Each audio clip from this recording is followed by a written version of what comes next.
that today we will talk about tenses. Tense क्यों, tense ही क्यों? मेरे हिसाब से तो ग्रामर में अगर कोई एक चीज पढ़नी है तो बस यही पढ़ लो। क्यों? क्योंकि टेंस पढ़ने से आपको सेंटेंस बनाना आ जाता है, और एक बार सेंटेंस बनाने आ जाता है तो बोलना भी आ जाता है, लिखने भी आ जाता है। करेक्ट?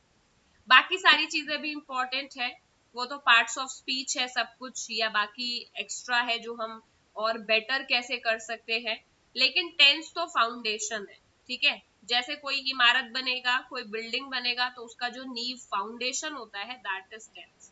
अगर आपको करेक्ट टेंस नहीं आता है तो आप कभी करेक्ट इंग्लिश लिख नहीं पाएंगे। अब टेंस क्या है, जो ऑलरेडी पढ़ चुके हैं कुछ बच्चे मुझे बताओ, टेंस का क्या मतलब है? टाइम। टेंस का मैंने बहुत बार मतलब बताया है सबको। टेंस का मतलब होता है टाइम। सिंपल है, क्योंकि टेंस 3 तरह के होते हैं। बोलो मैम, टाइम भी तो 3 तरह का होता है। कितने तरह का होता है टाइम? 3 तरह का। Past, present and future. और टाइम भी यही होता है। यानी टेंस पढ़ने से हम पास्ट के सेंटेंसेस बना सकते हैं, प्रेजेंट के सेंटेंसेस बना सकते हैं, और फ्यूचर के सेंटेंसेस बना सकते हैं। लेकिन टेंस का एक और मतलब होता है। टेंस को अगर तुम मैथमेटिक्स की लैंग्वेज में बोलूं तो इट्स एन मैथमेटिकल एक्सप्रेशन। ये एक फॉर्मूला है। टेंस एक फॉर्मूला है सेंटेंस बनाने का। यानी अभी एक यूनिवर्सल फॉर्मूला पढ़ते हैं, फिर लोकल लोकल वर्जन पढ़ेंगे इनके। ठीक है? तो यूनिवर्सल फॉर्मूला सबको पता होता है सेंटेंस का, किसी भी सेंटेंस का, दैट इज सब्जेक्ट, उसके जस्ट बाद आता है वर्ब, फिर आता है ऑब्जेक्ट, और फिर आता है extended part. Correct? Ma'am helping verb भी तो होता है। यही मैं देखना चाह रही थी किसने ध्यान दिया। ठीक है? तो मेजर कंपोनेंट में सब्जेक्ट है, वर्ब है यानी सब्जेक्ट क्या काम कर रहा है, और ऑब्जेक्ट है यानी सब्जेक्ट किस पर काम कर रहा है। करेक्ट? फॉर एग्जाम्पल ये राम है, ये क्या कर रहा है? ये पिटाई कर रहा है। किसकी पिटाई कर रहा है? चलो कनिष्का की पिटाई कर रहा है। ठीक है? मैम मेरी क्या दुश्मनी उससे? क्योंकि तुम किसमें हो? अब वो व्हाट वाज द वर्ड, वो अरे ठग बंधन में हो, ठगबंधन। इसीलिए। सो राम जो है वो कनिष्का की पिटाई। हमें ये पता है कि मैम आप क्या गजब बात कह दी, सब्जेक्ट तो लिख दिया, चलो राम श्याम, कोई भी प्रॉपर नाउन, कोई भी कॉमन नाउन सब्जेक्ट हो सकता है, क्योंकि noun is a name of person, place और थिंग। इसीलिए सब्जेक्ट हमेशा नाउन ही होता है, क्योंकि काम करने वाला या तो कोई इंसान है, या तो भगवान है, या तो आदि मानव है, या तो एनिमल है, व्हाटसोएवर, बट होगा इसी कैटेगरी में, नाउन की कैटेगरी में। ऑब्जेक्ट भी आपका नाउन हो सकता है, it can be a person, it can be a place, it can be a thing, ये भी नाउन ही होता है। जो वर्ब होती है वो आपका होता है काम, यानी वो सब्जेक्ट क्या कर रहा है, सो रहा है, खा रहा है, मार रहा है, रो रहा है, गा रहा है। तो अब टेंस का क्या रोल है? मेरे हिसाब से टेंस आपको केवल एक हेल्पिंग वर्ब देती है, और उसके साथ एक रूल देती है। करेक्ट? यानी टेंस आपको ये बताएगी कि ये पर्टिकुलर राम नाम का व्यक्ति ये कनिष्का नाम की लड़की के ऊपर पिटाई कब कर रहा है, पास्ट में कर रहा है, प्रेजेंट में कर रहा है, या फ्यूचर में करेगा। करेक्ट? तो हेल्पिंग वर्ब का यहाँ पर कितना रोल है? इतना ही तो रोल है। अगर मैं यहाँ पर लिख दूं कि राम इज, और लगा दूं बीटिंग, तो पता चल जाएगा कि राम अभी मार रहा है।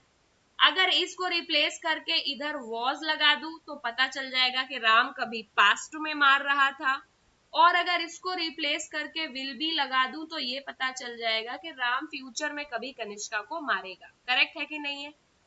Yes ma'am ma'am. बहुत बुरा यानी कर रहा है मैम राम।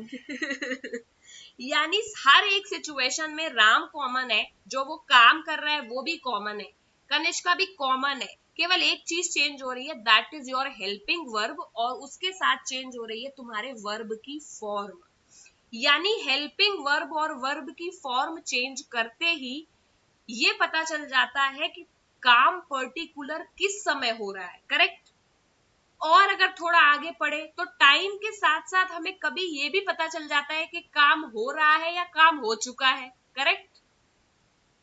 तो इसका मतलब ये है कि हमें सब्जेक्ट की, वर्ब की और ऑब्जेक्ट की नॉलेज तो ऑलरेडी है। अगर हम टेंस के रूल्स याद कर ले तो हम ये भी बता सकते हैं बहुत इजी लैंग्वेज में कि काम पास्ट में हो रहा है, काम फ्यूचर में होगा, या काम प्रेजेंट में हो रहा है। ये भी बता पाएंगे कि काम हो चुका है, और ये भी बता पाएंगे कि काम क्या काफी लंबे टाइम से हो रहा है, कि कल भी हो रहा था, आज भी हो रहा है, कल भी हो रहा होगा। या हम ये भी बता पाएंगे कि काम रोज होता है। करेक्ट। तो यानी कि रोजमर्रा में आप थोड़ी देर के लिए नॉर्मल बातें करते हैं। नॉर्मल बातें क्या? ऐसा नहीं है कि हम पर्टिकुलर कोई काम करते हैं, हम बोलचाल की भाषा में बहुत सारी चीजें बोलते हैं। करेक्ट। ऐसा नहीं है कि हम सेंटेंस कोई सिर्फ काम करने के ही है, या इतना बोलो कि मैम जो काम अभी हो रहा है, जो काम पास्ट में हो रहा था, या जो काम फ्यूचर में हो रहा होगा, इतना ही है क्या टेंस में? नहीं। टेंस में और भी टाइप के सेंटेंसेस आते हैं। फॉर एग्जाम्पल, अगर वो काम रोज रोज होता है तब भी वो आप टेंस की मदद से उसको दिखा सकते हैं। यानी कुल मिलाकर के अगर हम अपने डेली रूटीन को कुछ थोड़ा बहुत याद करें, या हिंदी समझते हो बहुत ज्यादा, तो इतना समझते होगे कि कुछ सेंटेंसेस रोज रोज होते हैं। करेक्ट। रोज स्कूल जाते हैं, रोज खाना खाते हैं, रोज मम्मी से बातें करते हैं, रोज दोस्तों से मिलते हैं। ये एक तरीके के काम है जो रोज होते हैं। करेक्ट। कुछ काम है जो अभी कर रहे हो, जैसे पढ़ाई कर रहे हो, थोड़ी देर के बाद सो रहे हो, फिर खा रहे हो, यानी कुछ काम है जो प्रेजेंट मोमेंट पर होते हैं। करेक्ट। कुछ काम है जो रोज रोज होते हैं, कुछ काम है जो प्रेजेंट मोमेंट पे हो रहे हैं, कुछ काम है जो हो चुके हैं। फॉर एग्जाम्पल स्कूल की क्लास कर चुके हो। तो बहुत टाइप के वर्क हैं, और हर टाइप का वर्क टेंस से डिनोट किया जा सकता है। जो काम अभी हो रहा है वो भी टेंस का पार्ट है, जो हो चुका है वो भी टेंस का पार्ट है, जो रोज होता है वो भी टेंस का पार्ट है, जो कल होगा वो भी टेंस का पार्ट है। यानी टेंस आपको हर तरह का रूल देता है, जिससे आप ऑलमोस्ट हर टाइप का टेंस बना सकते हैं, हर टाइप का सेंटेंस बना सकते हैं। करेक्ट। आपको कुछ नहीं करना है, सिर्फ हेल्पिंग वर्ब पे फोकस करना है, और उसके साथ वर्ब की फॉर्म पे फोकस करना है। ठीक है। टेंस को मैं थोड़ा अलग तरीके से आज पढ़ाती हूँ, क्योंकि वो एनीवे एक एक करके पढ़ाने में थोड़ा बोरिंग हो जाता है। तो कह दो कि मैम मुझे एक बेसिक रूल तो पता है, वो बेसिक रूल आपने मुझे अभी अभी बताया है कि क्या है वो basic rule? Subject plus helping verb plus object. Subject plus इधर कहीं वर्ब, ठीक है, प्लस ऑब्जेक्ट। अब मैं तुम लोगों को बोलती हूँ टेंस तुम लोग खुद को पढ़ाओ। मैं तुम्हें क्या पढ़ाऊंगी? You know already everything. जब भी कोई सेंटेंस बनाते हो तो ये चीज अपने दिमाग में रखो कि वर्ब सब्जेक्ट के पहले नहीं लिखी जाती जब तक कि आप क्वेश्चन ना पूछ रहे हो। करेक्ट। यानी तुम बोलोगे यस मैम मैम। क्या आप ये बोलना चाह रही हैं कि अगर मैं नॉर्मल बातें कर रहा हूं तब तो सब्जेक्ट पीछे रखूं, और अगर नॉर्मल बातें मैं नहीं कर रहा हूं तो मैं सब्जेक्ट को कहीं बीच में रखूंगा, और स्टार्टिंग में मैं कहीं हेल्पिंग वर्ब रखूंगा। ठीक है। यानी ये ऑर्डर तो बेटा हमेशा सेम ही होता है, कि सब्जेक्ट के बाद ही वर्ब आती है और उसके बाद ही ऑब्जेक्ट आता है। करेक्ट। ये सब केवल हेल्पिंग वर्ब का गेम है जो चेंज होती है।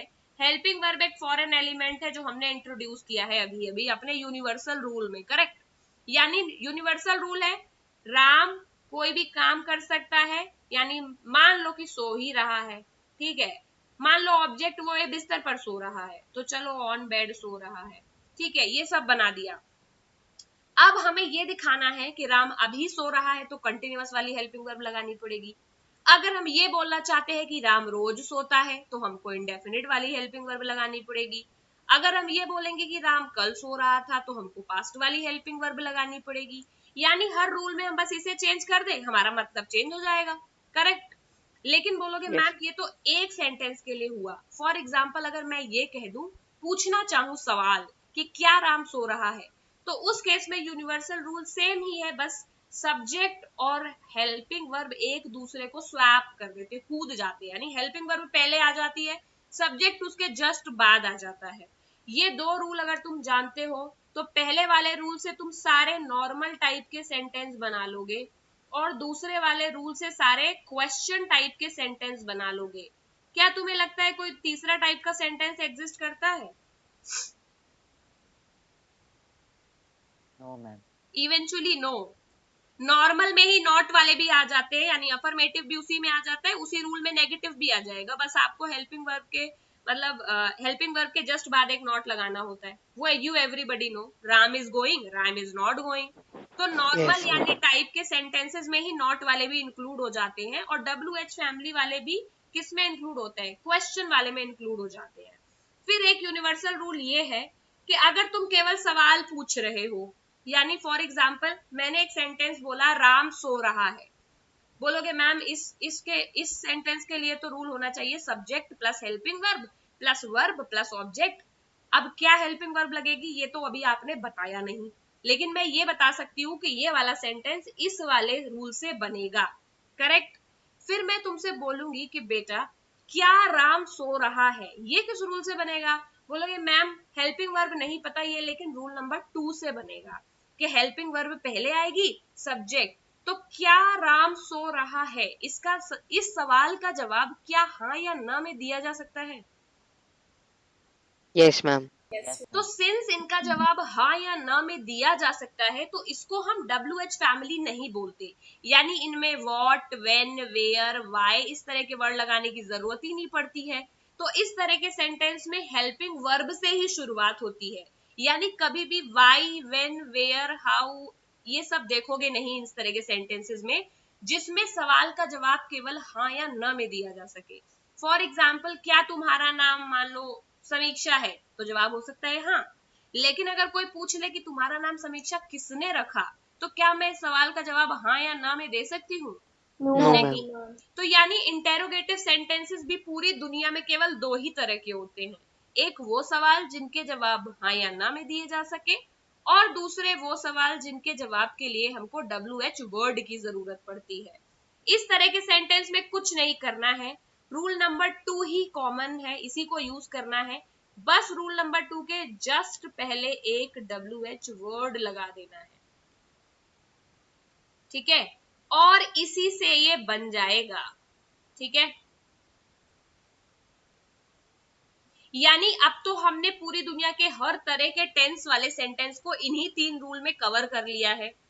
तो जब भी मैं तुमसे बोलूंगी राम क्या कर रहा होगा, बोलोगे रूल नंबर 1 से बनेगा, क्योंकि सवाल नहीं पूछ रहे हो, करेक्ट, इतना तो पहचान लोगे ना। दूसरा, क्या राम सो रहा होगा, बोलोगे रूल नंबर 2 से बनेगा। राम कहाँ जा रहा होगा, किससे बनेगा, Rule number 3. रूल नंबर 3 से। अभी के अभी जब आपको हेल्पिंग वर्ब और ये वर्ब का चार्ट बना दूंगी, तुम सब कवर कर लोगे सेंटेंसेस बिना टेंस जाने, ठीक है। तो ये 3 रूल है। अब हम बात करेंगे कि किसमें क्या लगाएंगे, लिख लिए रूल्स, Yes, ma'am. ठीक है। पहली बात यह है जब कोई काम रोज रोज होता है, जब कोई काम रोज रोज होता हो, अक्सर होता हो, कुल मिलाकर के इंग्लिश में बोलूं तो वर्क का नेचर पीरियोडिक है। हर संडे चर्च जाते हैं, हर रोज स्कूल जाते हैं, रोज रोज खाना खाते हैं, सो जाते हैं रोज रोज, तो इस तरह के सेंटेंसेस में जनरली एस या ई एस लगता है जब ये सेंटेंस अफर्मेटिव होते हैं, ठीक है। जब ये सेंटेंस नेगेटिव होते हैं तो डू या डज लगता है, और वर्ब की आती है फर्स्ट फॉर्म, ठीक है, ठीक है। ये एक टाइप के सेंटेंस है, यानी जो मैंने रूल बताया है राम, फिर बताया है बीट, फिर बताया है कनिष्का, आज तो ये फंस गई बेचारी, ठीक है। अब क्या है, बोल रहे हो मैम अगर आप बोल रहे हो अफर्मेटिव में एस या ई एस, इसका क्या मतलब है, ये एस या ई एस आपको वर्ब के जस्ट बाद जोड़ देना है, जरा जोड़ के देखो, क्योंकि हेल्पिंग वर्ब तो मैंने बोला ही नहीं इसमें कुछ होता है, यानी ऐसे सेंटेंसेस जिसमें काम रोज रोज होता है, यानी राम कनिष्का को मारता है, अगर मैं बोलूं राम कनिष्का को मारता है, या राम कनिष्का को रोज रोज मारता है, अक्सर मारता है, हर संडे को मारता है फॉर एग्जाम्पल, फिर तो Ram राम, beats Kanishka. ये पीरियोडिक नेचर हो गया इसका, तो क्या करना है, बस कुछ नहीं, बीट के आगे ये वाला रूल से एक एस उठा के जोड़ देना है, और ये सेंटेंस आपका कंप्लीट हो गया। लेकिन इसका हिंदी में क्या मतलब होता है ये तो पता होना चाहिए।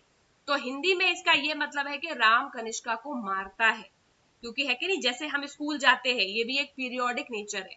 तो राम कनिष्का को मारता है, ये क्या उस तरह का सेंटेंस नहीं है जो काम अक्सर होता है। Yes, ma'am. ठीक है, जैसे कोई कहे कि ये मेरे घर आता है, तो क्या एक बार की बात है? कोई कहे ये मेरे घर आता है, मतलब वो आता है, दैट इज अ पीरियोडिक काम, वो अक्सर आता है या रोज रोज आता है, वो उसने स्पेसिफिकली नहीं बोला, लेकिन सेंटेंस को देख के ही पता चलता है कि ये काम होता है। करेक्ट। यानी मेरी मेड खाना बनाती है, तो क्या एक बार बना रही है? नहीं, पीरियोडिक नेचर है, रोज बनाती है। तो माई मेड, बनाओ सेंटेंस, मेरी मेड खाना बनाती है।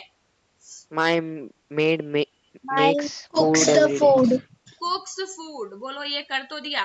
अब मुझे बताओ, ये यूनिवर्सल रूल से नहीं बना। My maid is a subject, food is object, change केवल एक चीज हुई है, वर्ब में बस एस जोड़ा है, और एस जोड़ते ही कमाल हो गया, यानी अभी तो हेल्पिंग वर्ब लगाई भी नहीं और सेंटेंस बनने शुरू हो गए टेक्निकली। करेक्ट। तो माई मेड कुक्स फूड, बोल रहे हो ये तो आपने बहुत अच्छी चीज मुझे बताई, लेकिन मुझे ये बताओ, अगर मैं ये लिखूं वो मुझे मारते हैं, तो दे हो जाएगा, फिर ये इधर बीट्स और मी, क्या ये हो जाएगा? No मैम, प्लूरल है मैम, दे। प्लूरल में एस मिलेगा। बस इसमें यही एक कैच है कि ये एस या ईएस आपको तब नहीं लगाना है जब सब्जेक्ट प्लूरल हो, यानी सिंगुलर हो जब तक, तब तक तो एस और ईएस दिल खोल कर लगाओ, लेकिन जब सब्जेक्ट प्लूरल हो तो उसके साथ में एस या ईएस नहीं लगाते। इनफैक्ट दे बीट मी, ये तो और भी आसान है। यानी जब सब्जेक्ट प्लूरल हो और कोई ऐसा काम है जो रोज रोज होता है, तो they beat me, they come to my home, उसमें कुछ भी नहीं करना है, ना हेल्पिंग वर्ब लगानी है और ना एस या ईएस लगाना है, सीधे subject plus verb plus object. They come to my home, they beat me, they meet me, है कि नहीं? आगे बनाने, Yes. यानी एक टाइप के Okay. सेंटेंसेस तो कर लिए हमने बोलचाल की भाषा में। अब मैं बोल रही हूं तुम लोगों से कि मेरी मम्मी मुझे डांटती है, बताओ क्या बनेगा? My mom scolds My me. mother calls me. घर में जाके प्रैक्टिस कर लोगे Yes, ma'am. Yes, No. ma'am. ये सेंटेंसेस, ठीक है। थोड़ा और, मेरी मदर मुझे, नहीं, मेरी मदर मुझे डांटती है, माई मॉम स्कोल्ड्स मी। मेरी मेड अच्छा खाना बनाती है, My My cooks maid delicious cooks foods. good food. Yes, my ma'am. Made कुक्स good food. बताओ, तुम लोग तुरंत तुरंत बनाने लगे। ठीक है, अगर मैं बोलूं वो अक्सर मेरे घर आता है, अक्सर का मतलब है बेटा यहाँ पर often. She often visits my house. Very nice, वो अक्सर मेरे घर आता है या अक्सर मेरे घर आती है। She often visits my home, ठीक है। या फिर आप ऐसे भी कर सकते हैं, she visits my home often, comma लगा के। Excuse me, बाद में ma'am. भी, हाँ बेटा, Ma'am, can we use generally instead of often? हाँ वो भी कर सकते हैं। वो मेरे घर आती है, तो she comes to my home generally. Generally, generally often में यूज नहीं होगा। जनरली, अरे होगा। बोलने तो दो बेटा। Sorry. जनरली जब तक उस जनरली उन काम के लिए यूज होता है जो आप कर रहे हो किसी ऑब्जेक्ट के ऊपर। करेक्ट। आना जाना कोई ऐसा काम नहीं है, इसीलिए यहाँ पर ऑफन लगाओ तो बेटर है। ठीक है, ग्रामेटिकली करेक्ट नहीं है, but when you know the appropriate word, क्यों लगाना है कोई फालतू वर्ड, समझ गए? क्योंकि हम तो अच्छी इंग्लिश सीखने बैठे हैं। जनरली तो सब्स्टिट्यूट है जब कोई दिमाग में ना आए बात, तब वो भी इतना अच्छा मीनिंग नहीं निकल रहा है, बिकॉज अक्सर जो वर्ड है इसका एग्जैक्ट मतलब ऑफन ही होता है इंग्लिश में। ठीक है, मैम, जनरली का हिंदी का वर्ड होता है सामान्यतया। वो क्यों बोलना चाहोगे ऑफन? ऑफन और सामान्यतया में अलग अलग मतलब है। सामान्यतः मतलब ऐसा होते रहता है, और ऑफन का एक्चुअल मतलब है अक्सर आते रहता है। दोनों अलग अलग सेंटेंस ही अलग बन गया, लेकिन हाँ इन अ वे वो सेम तरह का मीनिंग कन्वे कर रहे हैं। हाँ कनिष्का, मैम जैसे कि अगर बोलेंगे तुम्हारा नाम राम क्यों रखा है, तो मैम WH फैमिली में से कैसे बनाएंगे? अभी आ रही हूँ, पहले इधर चलते हैं, पहले ये कर ले, ओके अभी मैम। आते हैं। ठीक, अब क्या ओके है, मैम। अगर मैं बोलूं कि मेरी मम्मी रोज पंखा बंद कर देती है, फिर My mom switches off the fan daily. My mother switches of fan daily. क्या ये सेंटेंसेस ऐसे नहीं है जो आप रोज बोलते हो? Yes, ma'am. तो क्या इनको बनाना मुश्किल है? अभी तो हेल्पिंग वर्ब पढ़ी भी नहीं है। Not at all. Not at all. तो फिर जो लोग गलत लिख रहे हैं, सोचो वो कितना बड़ा पाप कर रहे हैं। पापी हो तुम लोग अगर इतने इतने इजी इजी सेंटेंसेस गलत लिख रहे हो। क्या करना है? दिन भर इनको बोलते रहना है, अपने घर में बोलते रहना है, बिकॉज ये सेंटेंसेस बहुत ज्यादा फ्रीक्वेंसी से यूज होते हैं। फॉर एग्जाम्पल, मैम रोज 8 बजे क्लास लेती है, बताओ क्या होगा? Ma'am always take class at Daily takes the 8 class at p.m. 8 p.m. रोज का मतलब डेली होता है कनिष्का, ऑलवेज का मतलब Okay, ma'am. हमेशा होता है। फिर बोलो। Ma'am daily take Ma'am takes class class at at 8 p.m. every day. Ma'am takes class every day at 8 PM या फिर 8 पीएम डेली, दोनों ही चीज करेक्ट है। ठीक है, तो यानी एक टाइप के सेंटेंस टोटल पढ़ेंगे 12 और उसी में हमारा कल्याण हो जाएगा। एक टाइप का सेंटेंस वो होते हैं जो काम हम रोज करते हैं या कभी, या फिर हम पीरियोडिक है, मतलब ऐसा नहीं कि हर रोज ही करना है। हो सकता है आप हर संडे करते हो, महीने में एक बार करते हो, साल में एक बार करते हो, बट आप उसे रिपीट जरूर करते हो कभी ना कभी, वो पीरियोडिक वर्क है। इस तरह के सेंटेंस जनरली एस या एस लगाकर ही बन जाते हैं अगर उनमें नहीं लगा है, यानी अगर वो नॉट यूज नहीं हो रहा है या फिर उनसे क्वेश्चन नहीं पूछा जा रहा है। फॉर एग्जाम्पल, मेरी मेड अच्छा खाना बनाती है, ये तो आराम से बन गया, माई मेड कुक्स गुड फूड या डिलीशियस फूड। अगर बोलूं मेरी मेड खाना अच्छा नहीं बनाती है, फिर My maid doesn't cook the food delicious. Correct. तो इस तरह के सेंटेंसेस में, यानी जो काम अक्सर होते हैं उनमें अफर्मेटिव सेंटेंस तो आप ऐसी एस लगा के आराम से बनाओ, यानी जो बस हाँ ना हाँ हाँ वाले हैं। जो नाना वाले सेंटेंसेस हैं वो डू नॉट और डज नॉट की हेल्प से बनते हैं। उसमें डज नॉट यूज होता है सिंगुलर की जगह, सिंगुलर के साथ, और डू नॉट यूज होता है प्लूरल के साथ। जैसे वो मेरे घर नहीं आते हैं, अगर बोलूंगी वो मेरे घर आते हैं तो हो जाएगा they come to Visit my home. My home. और And अगर बोलूंगी वो मेरे घर नहीं आते हैं तो केवल बेटा फिर कम से काम नहीं चलेगा, लगाना They do पड़ेगा not come. Do not.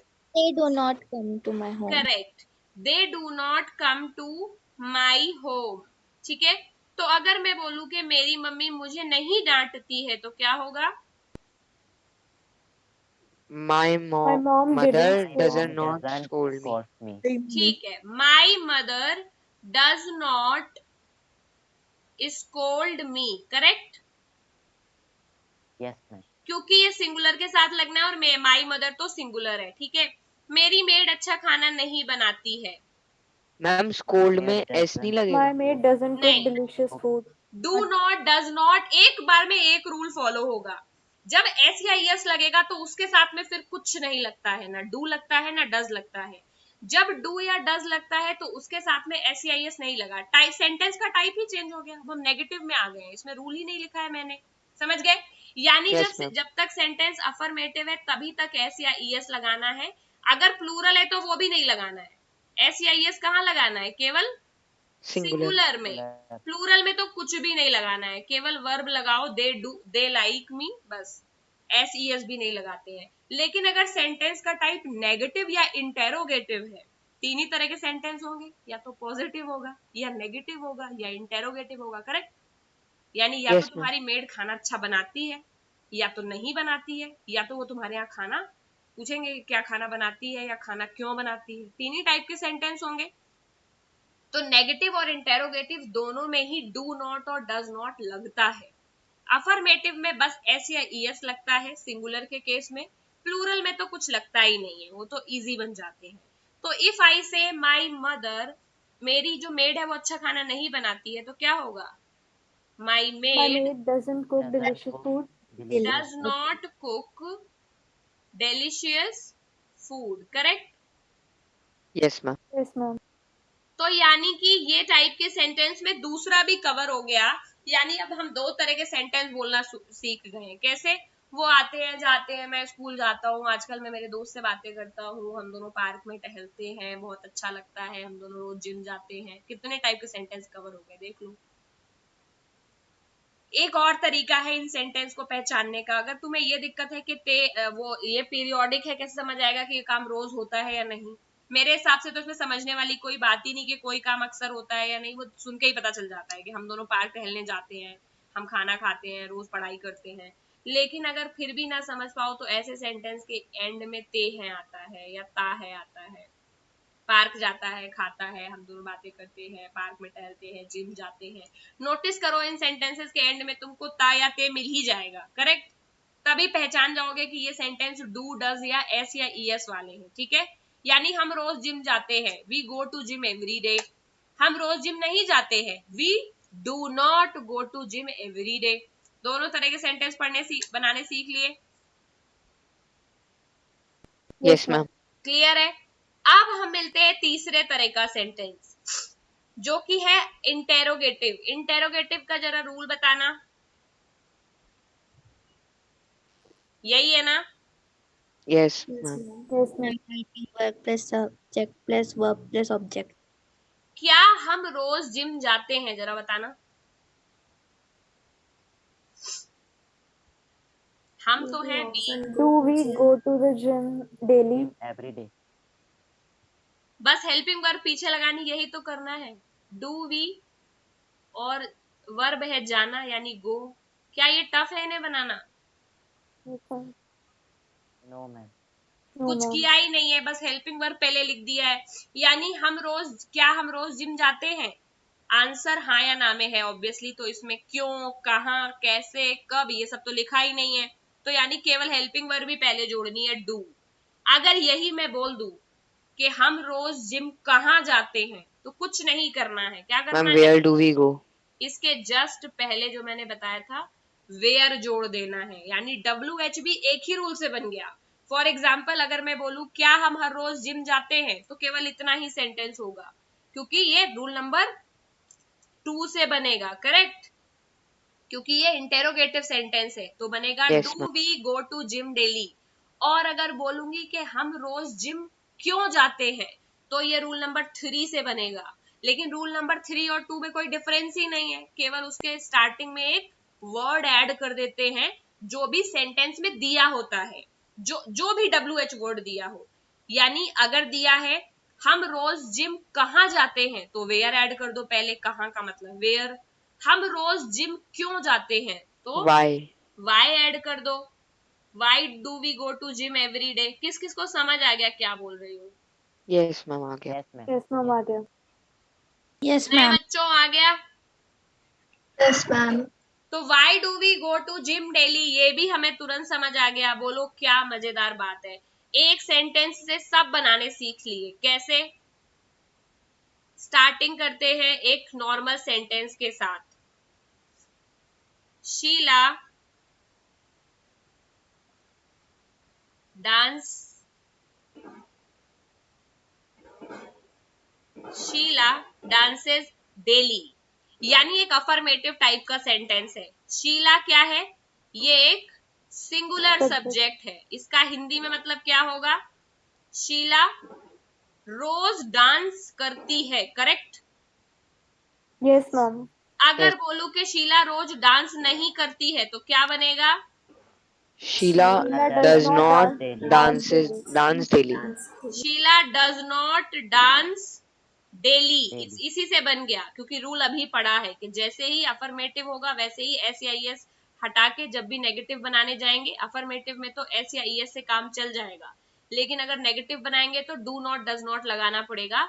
और डज नॉट लगता है सिंगुलर के साथ, शीला सिंगुलर है, डज नॉट लगा दिया। Sheela does not dance daily. क्या शीला रोज डांस करती है? क्या हो जाएगा? Does Sheila Does dance? Does Sheila Sheila dance daily? dance daily? Dance does daily. Sheela dance daily. Sheela रोज क्यों डांस करती है? क्या होगा? Why does Sheila dance daily? Does Sheila dance daily? क्या 4 तरह के सेंटेंस बनाने आ गए हमको? Yes, ma'am. Yes, ma'am. आसान है Yes, Yes. ma'am. तो गलत क्यों लिखते हो? अब एक सिंपल सी बात है, अगर मुझे ये बोलना है डज शीला डांस डेली, क्या शीला रोज डांस करती है, तब तो बना लिया। अगर बोलूं क्या शीला रोज डांस नहीं करती है, तो नॉट किधर लगेगा?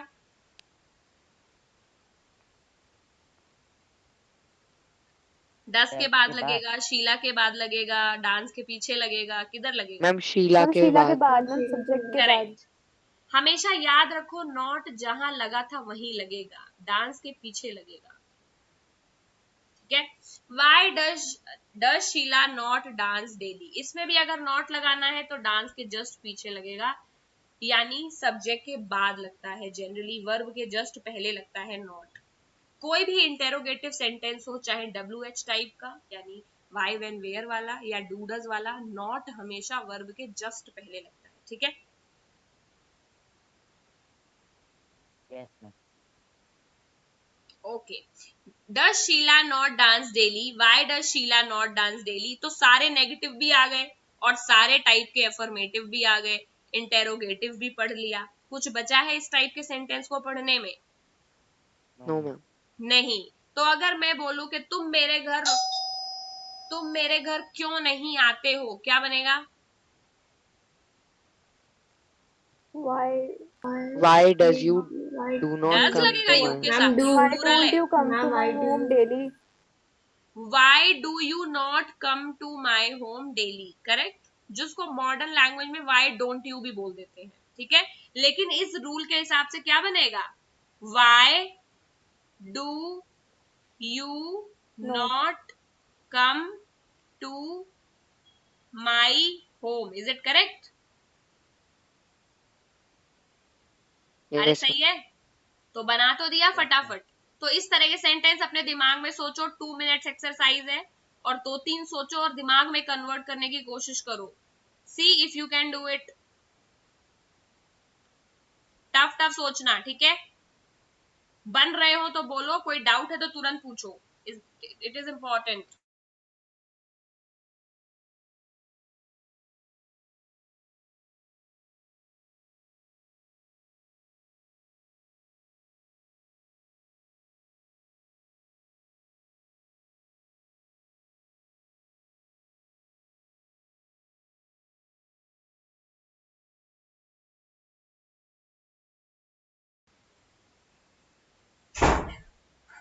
हो पा रहा है? yes ma'am, जल्दी जल्दी हो पा रहे हैं? yes ma'am, 1 second के अंदर हो जाए।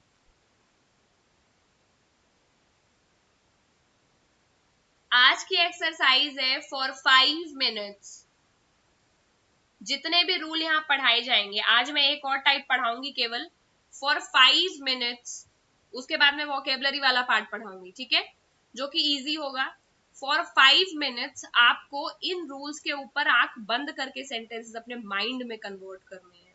कॉपी पेन का यूज नहीं करना है, माइंड में कन्वर्ट करना है। और माइंड में कन्वर्ट करने के लिए अगर आपको वर्ब की दिक्कत है तो आप किससे देखोगे? नोटबुक से देखोगे। किधर से देखोगे? जो वोकेबलरी आप नोट कर रहे हो उस वोकेबलरी का यूज करना है आपको, और फिर माइंड में कन्वर्ट करना है सेंटेंसेस। समझ गए? उससे वोकेबलरी भी स्ट्रांग होगी और रूल का यूज कर पाओगे, तो इजिली सेंटेंसेस भी बनाओगे। Will you do it today? और आई yes वुड ma'am, रिकमेंड के सोते वक्त करो, ठीक है। कॉपी ले लो, बगल में रखो ये पतली वाली नोटबुक, कॉपी लो, खोलो कि कितने मेरे को वर्ड आ गए हैं, और इनका यूज करके 2 टेंस दे रही हूँ, दोनों के सेंटेंसेस अपने दिमाग में बनाने हैं। जब बनाने लग जाओ तो स्पीड और इम्प्रूव कर लेनी है, और जल्दी जल्दी बनाने की कोशिश करो। एक टाइम के बाद ये रट जाएंगे, ठीक है। तुम्हारा माइंड अपने आप को ट्रेन कर लेगा कि हेल्पिंग वर्ब की लोकेशन तो सेम रहेगी, वर्ब की लोकेशन तो सेम रहेगी, बस सब्जेक्ट का नाम ही चेंज हो रहा है। तो he does not go, Ram does not go, you ये Shankar does not go, I will not go, you will not go, I do not do this work, you do not do this work, they do not do this work, ये फटाफट फटाफट निकलने लग जाएंगे। बोलना भी आसान, लिखना भी आसान। Getting my point? Yes, ma'am. yes okay. तो this is our type 1। Now we will move towards the type 2 sentence. Type 2 वो सेंटेंस है जो काम अभी हो रहा है।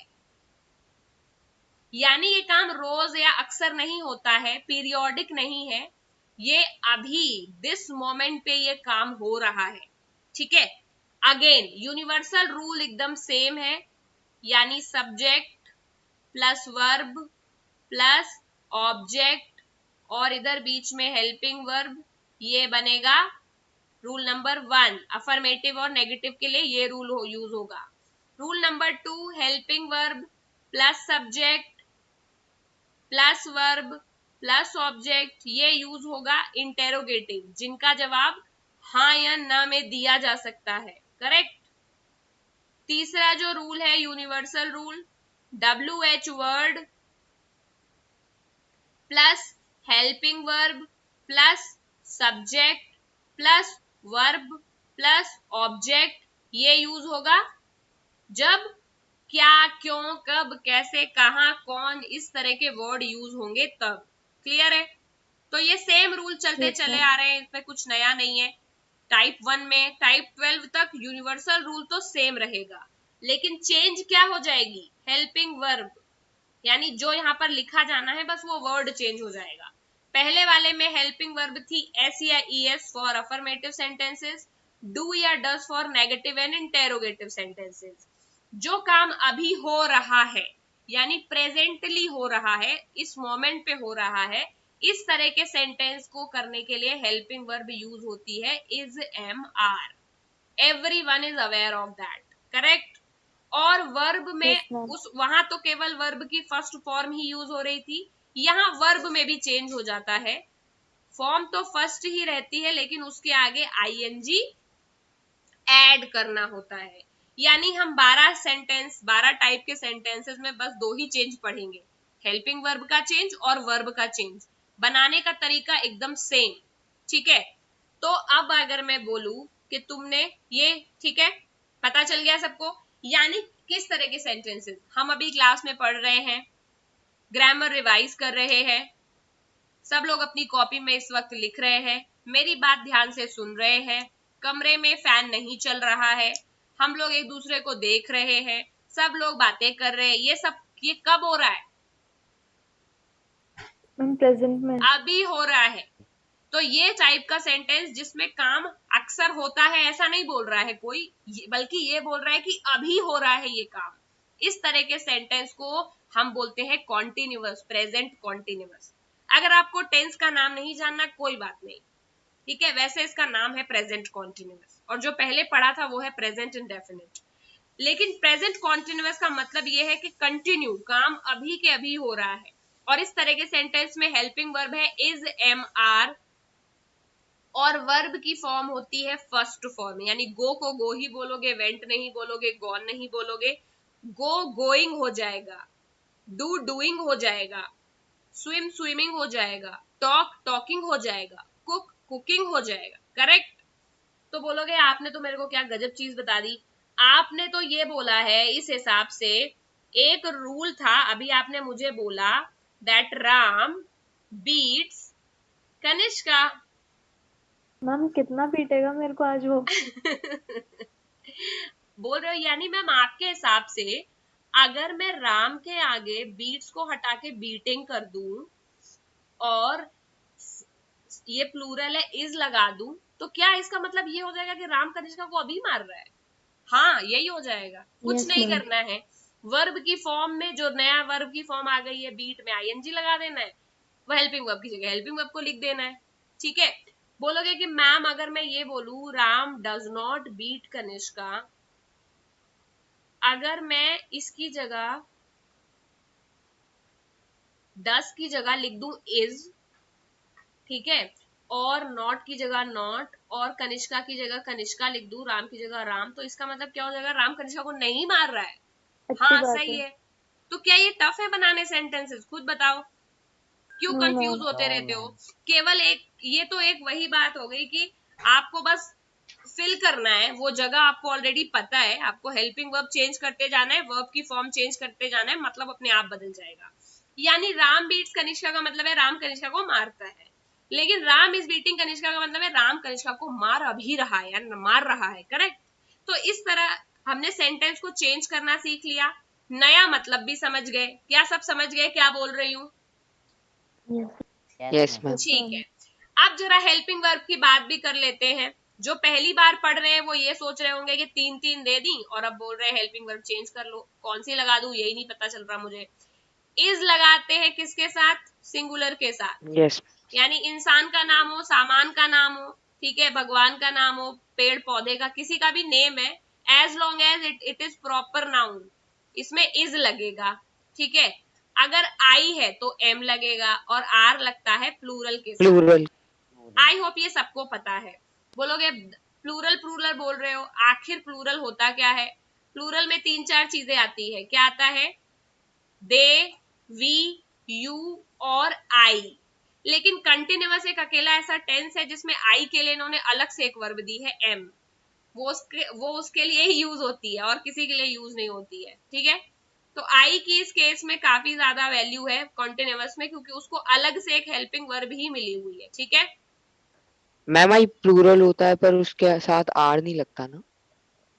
लगता है प्लूरल के साथ आर, वही तो बोल रही हूँ कि आई वैसे प्लूरल होता है लेकिन केवल इस टेंस में उसके साथ एम लगेगा।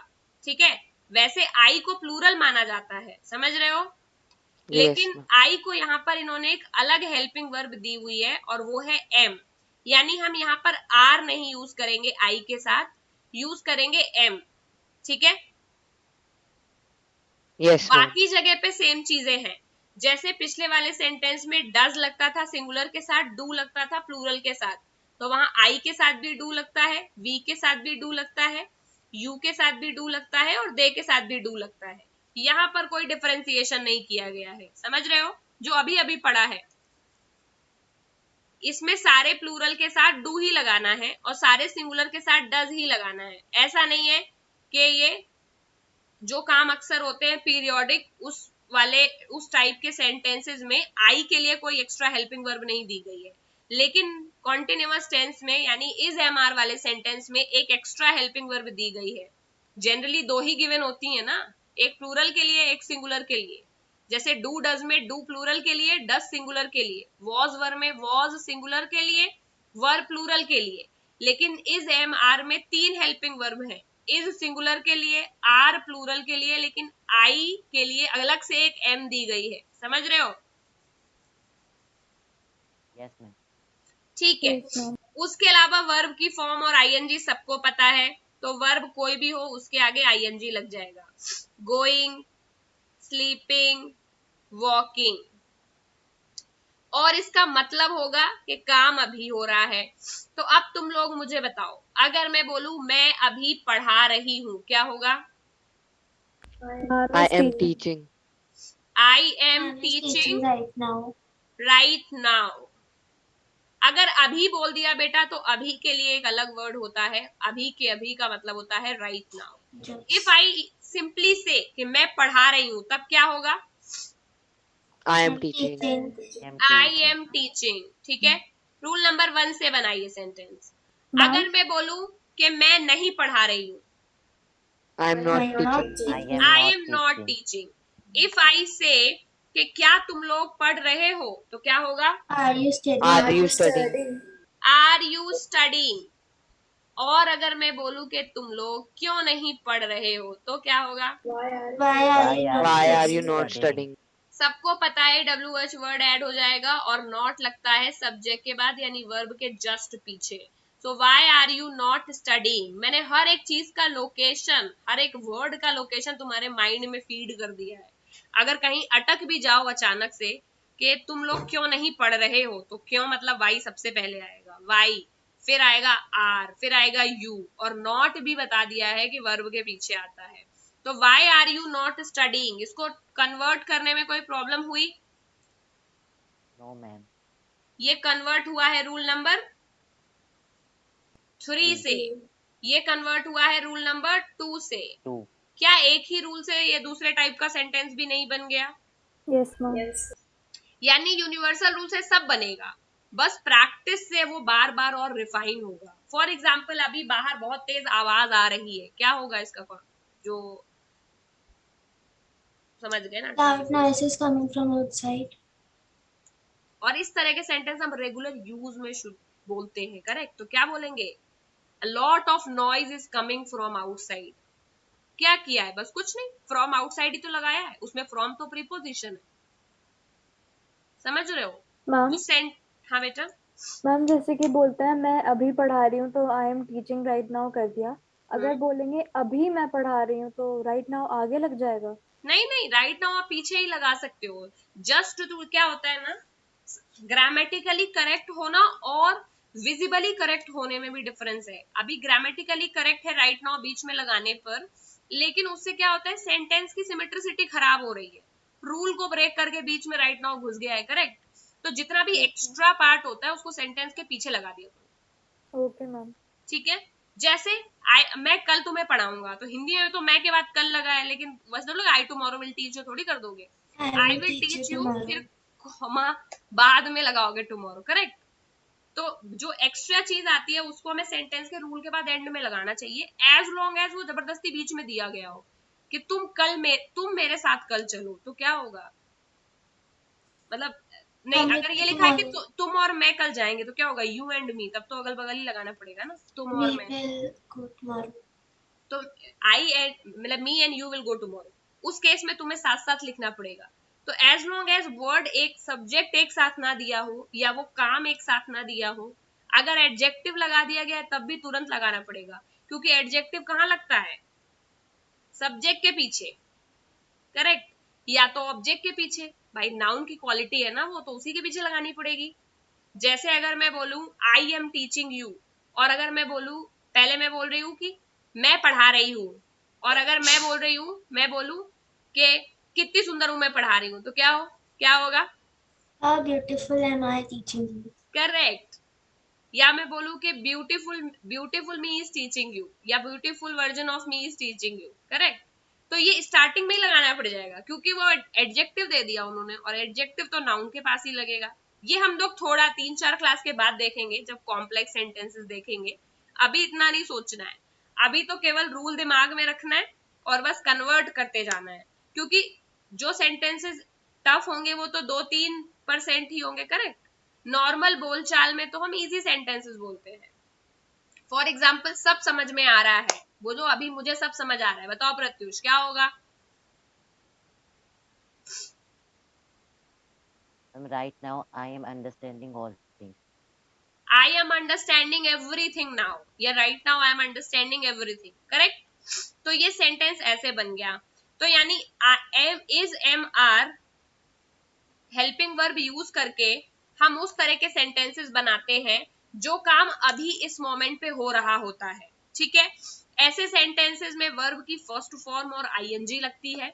यूनिवर्सल रूल सेम रहते हैं, आई लगाओ मतलब यानी सब्जेक्ट लगाओ, उसके बाद हेल्पिंग वर्ब एम लगाओ या इज लगाओ या आर लगाओ, डिपेंड करता है कि सब्जेक्ट प्लूरल दिया है या सिंगुलर दिया है या सब्जेक्ट में आई लिखा हुआ है। उसके बाद वर्ब की फर्स्ट फॉर्म आईएनजी लगाओ और ऑब्जेक्ट लगाओ। अच्छा, अब अगर मैं एक सेंटेंस बोलूं कि तुम लोग क्यों इतनी बातें कर रहे हो, क्या होगा, Why are you talking so much right now? Why you all, तुम लोग का मतलब you all, why you all are talking so much, ठीक है। कैसे बना, रूल नंबर 3 से बन गया।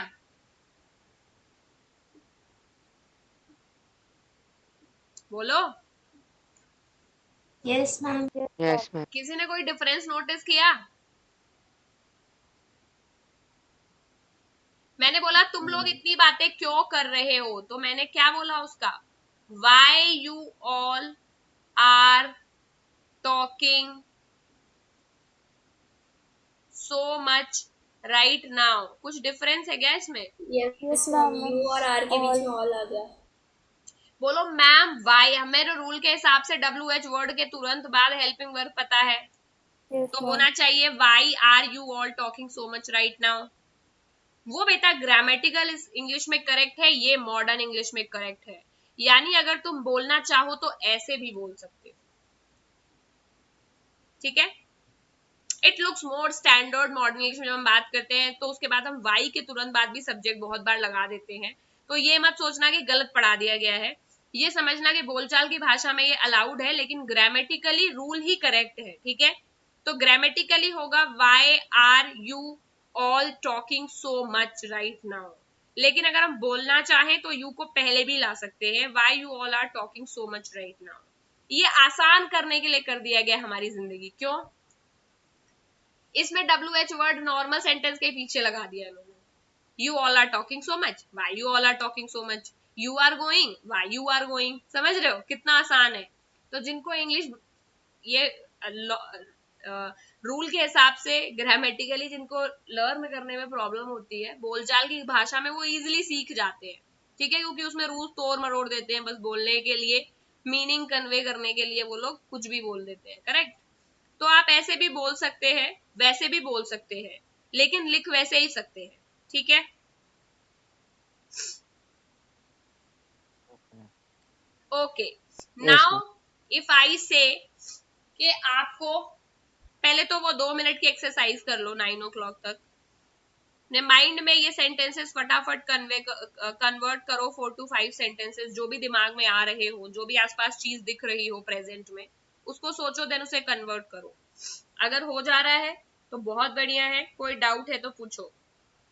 Ma'am, you can give some topic to us. It will be more easy. Topic topic दे देती हूँ, वेडिंग सीजन। मेरे पीछे से Yes, बहुत ma'am. ज्यादा आवाज आ रही है, इसीलिए। Yes, ma'am. Same. चेरी में हो बेटा आप? Ma'am, आपकी neighbor just 2 floors नीचे. ओके ओके, हाँ हाँ, तो यहाँ पर भी आ रही है। तो ये है टॉपिक, सोचो इस पे।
किया कन्वर्ट?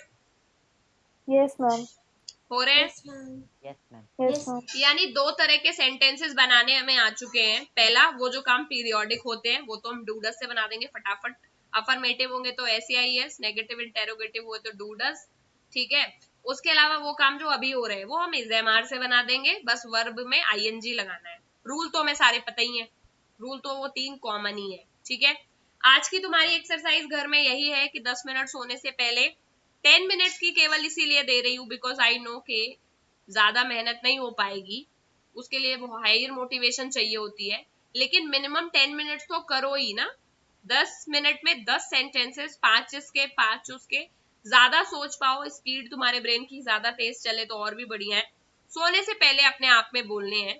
ठीक है, यूज करना है अपनी वोकेबलरी को, जो हम ऑलरेडी एक लिस्ट बना रहे हैं, दैट वी विल यूज।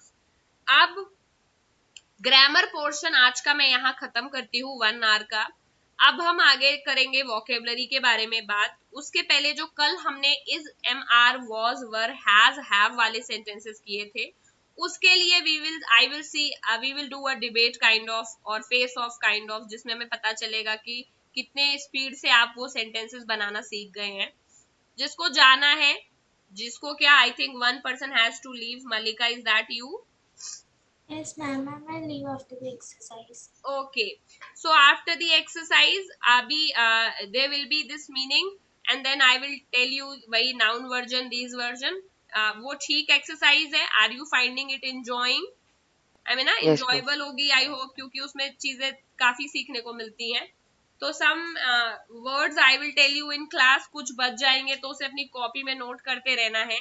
ये नहीं है कि बस ग्रुप पर गिवन है तो वहीं से ही देख के कर रहे हैं, because once your phone is lost और somehow the pic is deleted, then you will not be able to find it, correct? फिर आपको वो आलस आ जाता है। तो मेंटेन इट प्रॉपरली, उससे राइटिंग प्रैक्टिस भी होगी, स्पेलिंग मिस्टेक्स भी कम होंगी। Okay, so now we'll start that. सबसे पहले मैं जिन 2 लोगों को आपस में बुलाऊंगी वो 2 लोग हैं प्रत्युष और प्राची। जो जीतेगा उसका अगले से होगा। प्रत्युष और प्राची, शुरू हो जाओ बेटा। स्कोर बोर्ड पर लिख रही हूं मैं स्कोर्स, ठीक है? आपने जो वोकैबुलरी मैम बी टाइप के उसको सेंटेंस ही बोलने हैं ना? यूज कर हाँ, सकते बी हैं। टाइप के ही बोलने हैं। बोलने वाले बी टाइप के बोलो या कुछ और भी बोल सकते हो, लेकिन बी टाइप मतलब बाकी कुछ और गलत बोलोगे तो नहीं होगा। मतलब ऐसे Excuse me, में। ma'am. हाँ बेटा। Ma'am, can I get 5 minutes? I'm taking my dinner. Okay, you can take your time. बाकी कौन बचा फिर? तो एक काम करती हूँ एक्सरसाइज में कि देखो, सिंस मैंने केवल बी टाइप वाले दिए थे करने के लिए, तो बी टाइप वाले तुम बोलो कोई और सेंटेंस। अगर कोई बोल रहा है, तुम्हें आता है बोलना तो बोलो, अगर तुम गलत बोलते हो तो it will be difficult then actually. Not keep it B type only, वरना बहुत हौच पौच हो जाएगा, क्योंकि बाकी मैं मार्क्स डिडक्ट नहीं कर सकती। It will be difficult. B type का ही करना है। सो प्रत्युष, प्रत्युष एंड रुद्र, शुरू हो जाओ बेटा।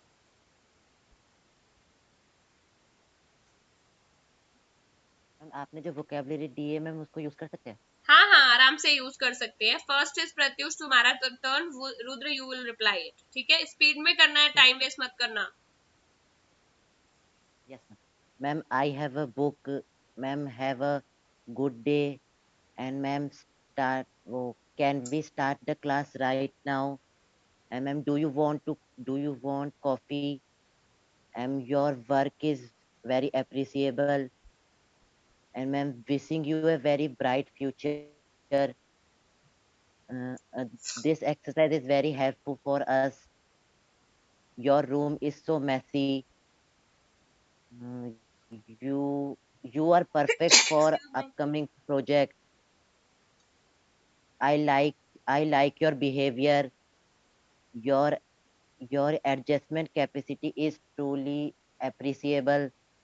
And ma'am, take care and stay healthy. This is very challenging task. And ma'am, be careful in this tough time. I I feel I feel very comfortable in this place. Be atten be attentive in the class. Ma'am, ILC is the best institute. I point ate. लेने के लिए था मेरे को लगता है। आई see the best institute, उसमें मैं तो पॉइंट नहीं दे रही हूँ, इतनी इमोशनल नहीं हूँ मैं। चलो भैया आगे चलो। Very good I Pratyush, ate. Very good. I can see improvement already. कितने हो गए टोटल सेंटेंस, किसी ने गिना? No ma'am, ma'am I think 20 तो आराम से हो गए होंगे। नहीं, आई थिंक देवर अराउंड 20 जितना मुझे याद था। 1 मिनट में that is sufficient. Good good, ठीक है। 20 बोलने आपको 1 मिनट में। आई होप वो ज्यादा नहीं है, ठीक है। Next is Rudra. Yes, ma'am. Ma'am, this is a table. My curtains are hanging on rod. In my room there is a mandir. I'm writing on a book. I'm studying on a laptop. I'm joining, I have joined class on my laptop and I am studying tenses. This is the room is painted white. There, there is a pen holder in my room.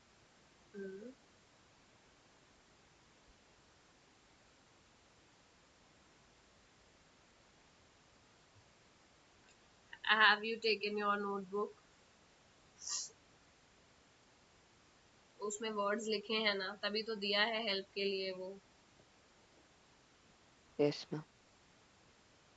और बोलो, 8 हो गए total, sorry 9। There is too windy outside.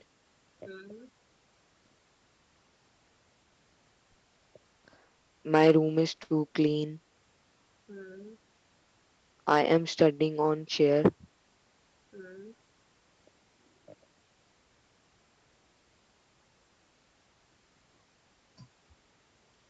Okay Rudra, you are getting 10 out of 20 sentences तुमने कम बनाए हैं। अब मैं पर सेंटेंस के बेसिस पर ही मार्क्स दे रही हूँ, लेकिन तुम्हें ये प्रैक्टिस करना है। You are not that quick, समझ रहे हो the difference? Yes, you ma'am. Have to be really quick, because अगर बोलना अच्छे से सीखना है, लिखना अच्छे से सीखना है on the spot, you have to be really quick with the sentences. Book लेकर के बैठो, जो भी हम वोकेबलरी दे रहे हैं उतनी स्पीड से बनाओ फटाफट देख के, देन ओनली तुम्हारा माइंड उस तरह से ट्रेन होगा। समझ रहे हो मेरी बात? Yes, ma'am. You are doing, you are capable, obviously तुम्हें आता है, लेकिन एक्सरसाइज कल वाली की थी Yes, ma'am. तो और अच्छे से उसको करो, ठीक है? नेक्स्ट क्लास में और एकदम स्पीड स्पीड से बोलना, ठीक है? Next Okay, ma'am. Kanishka.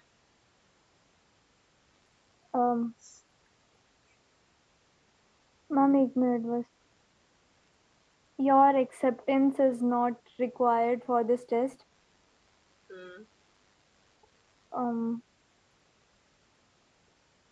Ma'am मैंने कुछ बनाए थे मैम, सामने ही है मैम, देख के बोलना फिर। देख के नहीं बोलना है, आंख बंद करके बोलो फिर, या वर्ड वाला केवल पन्ना खोल करके बैठो जिसमें केवल वर्ड लिखे हैं। हाँ जल्दी जल्दी करो फिर।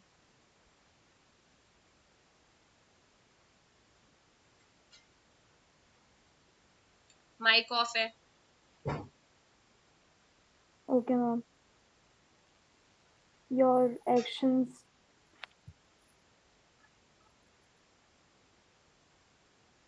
मैम अभी याद नहीं आ रहा है मैम। What is this? अभी ये स्टेज फोबिया का टाइम थोड़ी ना है। You are not that big. Nobody will judge you here. Simple as am are के सेंटेंस नहीं बोल पा रहे हो, I have a book, B के सेंटेंसेस बोलने हैं।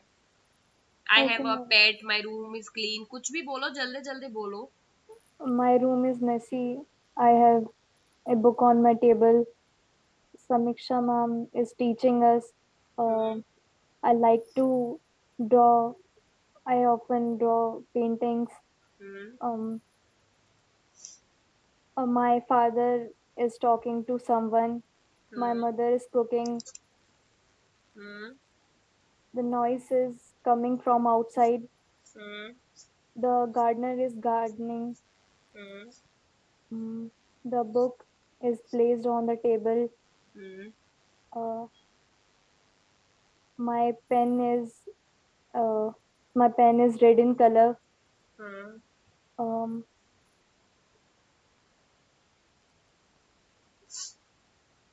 My mother is going to market. My sister is annoying me. Okay. My brother is really naughty. My favorite subject is science. My favorite teacher is Sagar sir. I live in Greater Noida West. Okay. My school name is SKS World School. I I study in 9th standard. Okay.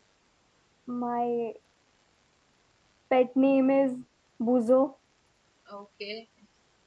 Okay, that's There it. is a glass on my table. ठीक है, that's it.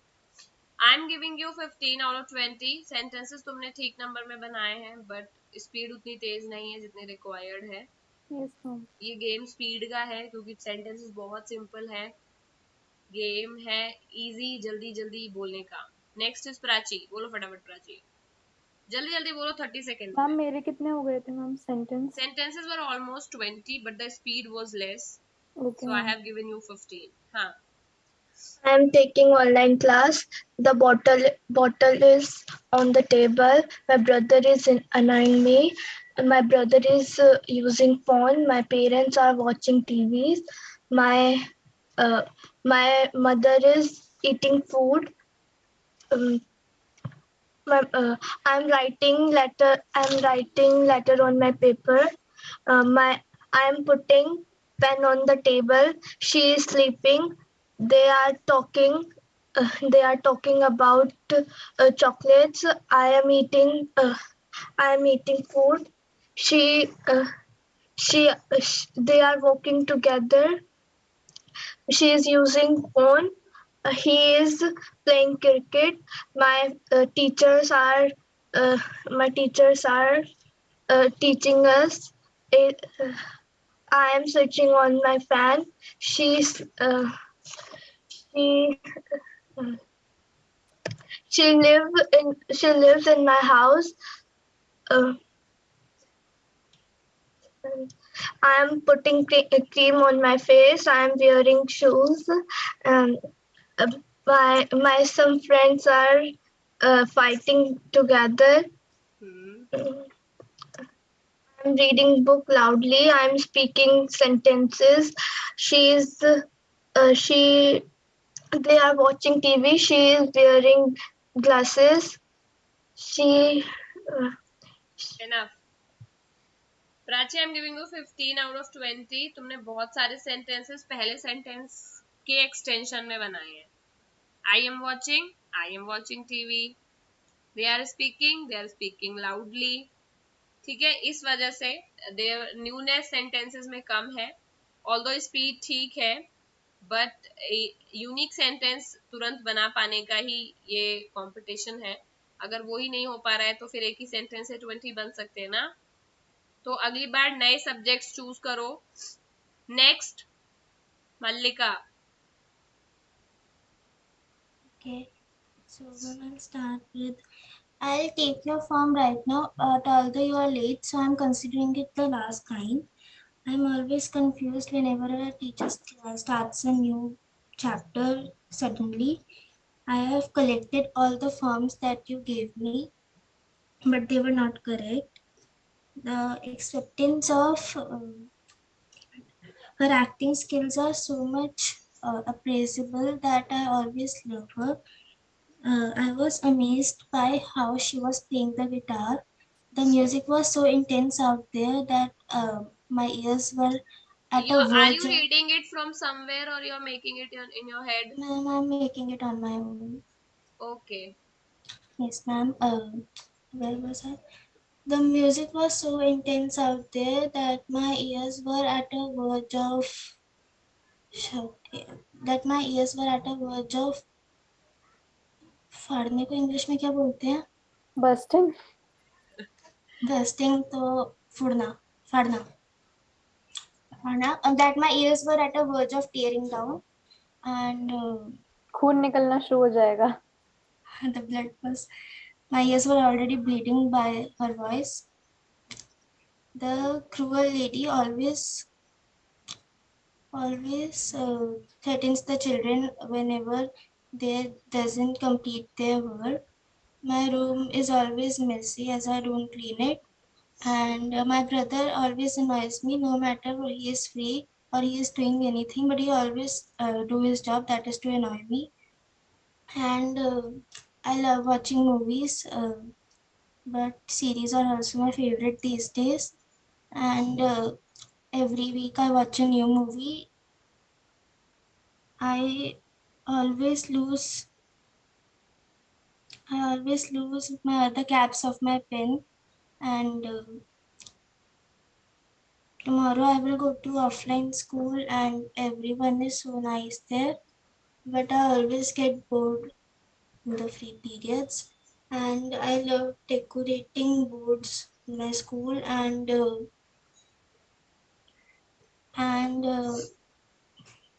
That's it. can I speak? Teacher, my favorite teacher is Gangsha ma'am because she teaches very nicely, and whenever she teaches, the concepts are so clear that it will stick to your brain forever in the life. You'll never forget it. Uh, I hate SST, especially history. Sorry, Samiksha ma'am, I know it is your subject, but I really don't like SST because that history part is just so, like, it's, I would not say it's boring, but it's so difficult to memorize that whenever I sit to learn it, it always, the dates are always stuck somewhere that I never, like, I'll be 1 or 2 steps ahead of the date, but the true date will never be correct. That's always a record. And years are like a nice point. I'll learn that, but the dates that are just so much uh, an ma'am enemy इतना to me hate that SST Pratish के is लिए, already clapping here. Ma'am इतना hate SST के लिए। ये मेरे class में SST के लिए इतना हेट है क्या? क्या नो हम इतना मैम, चिढ़ रहे हैं क्या? No, ma'am. बिल्कुल भी नहीं मैम।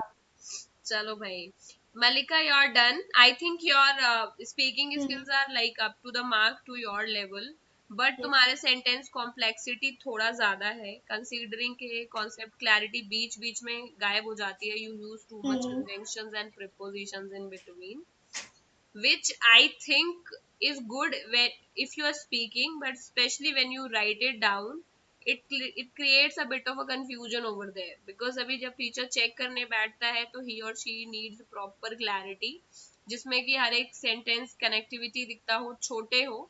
सो ये एक आई थिंक and एक I बात guess की. punctuation marks will be used there, so the clarity would be different point. When we will memorize the things and write, it will be in a different way. Either we will speak the some, like, stopping will be there in the sentences. That's what I'm Uh, saying. I will be saying it then, so like, you know what you're doing right now. You are using yes, too ma'am. many conjunctions in between, which is unnecessarily making it complex. Although the sentences were pretty small, they had very small meanings like my favorite ma'am, my favorite subject, the favorite topic, या फिर घर की बातें. But वो sentence end भी हो सकता था. उसमें एंड सो एज लगाने का नीड नहीं है अभी. अगर आप ऐसे, आपका स्टाइल ही है बोलने का, तो ये फिर धीरे धीरे करके you should I think improve it, because too many uses of preposition they always create complexity जब भी हम लिखने बैठते हैं. It is not recommended, because already आपको इतना punctuation and everything is already given in grammar, जहां पर आप प्रॉपर प्रोजेस लेकर के स्मॉल सेंटेंसेस से भी क्लैरिटी बना सकते हो. Complex sentences generally they are used in novels or high profile writing, जहां पर मतलब समझने का, जहां पर इंटेंट ही हो कि समझ के दिखाओ. जैसे पोएम्स में होता है जहां पर हाफ लिखा होता है, या न्यूज़पेपर एडिटोरियल्स में होता है जहां पर उनका मेन इंटेंट होता है जस्ट टू शो ऑफ कि कितना ज्यादा इंग्लिश है. But as long as the board and the an average Indian standard is concerned, the more proper, I'm not saying I am a girl will be a sentence, but small sentences with proper pauses will give you much more beauty to your, to the knowledge that you're already having. क्योंकि Sure, ma'am, उस sure. क्योंकि I'm वो getting your उस तरह point. से मैंने सुना. I am liking it, no doubt, कोई दिक्कत नहीं है. Mm-hmm. एंड ग्रामर में कोई प्रॉब्लम नहीं है, ऑल्दो 2-3 जगह मुझे लगी, लेकिन ठीक है, वो तो अभी सारे टेंसेस हुए नहीं है. I will for now give you 19 out of 20. Just this one thing for the confusion, because बहुत जगह पर मैं खो गई थी Mm-hmm. sentences के बीच में कि कहाँ से दूसरा शुरू हो रहा है, Sorry. केवल इसलिए. Thanks for your guidance. अगला है जिया. Yes ma'am. हाँ जी. I'm a girl. Samiksha ma'am is pretty girl. Pretty Himanshu sir is Himanshu sir is very strict. Sagar sir is sweet. So Samiksha ma'am's performance is always admirable. I have some additional points to this PDF. I have an acceptance. I have a very good habit of accepting things. My action says more than my words. I'm actively participating in every competition. I am injured. My favorite food is chole bhature. Hmm. My favorite subject is SST. I have a chocolate. I'm reading a book. Uh, uh, I have achieved a lot of things. My favorite sport is basketball. I love to swim. Um,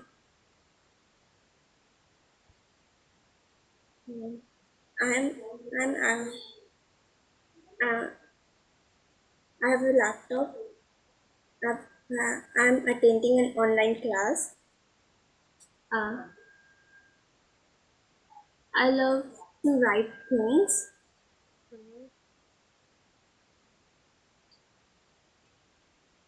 You can use tenses अगर B में you're short of words or you're short of tenses sentences, you can use tenses.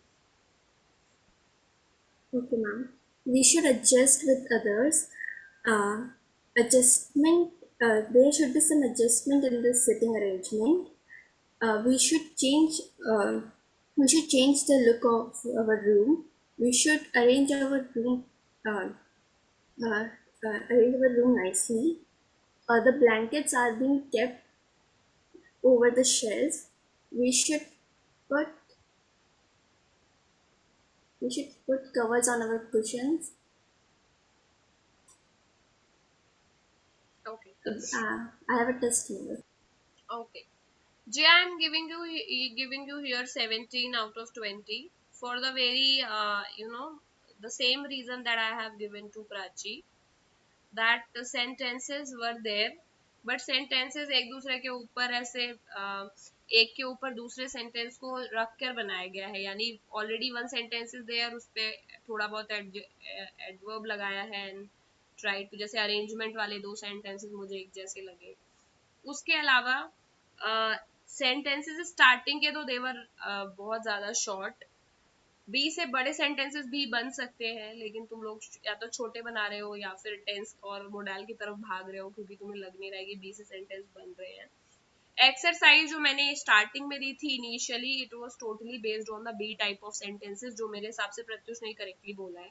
Everyone else is here just saying anything for the sake of saying, या तो आप tense में switch कर रहे हो या मोडाल में स्विच कर रहे हो या तो मन की कहानी कह रहे हो।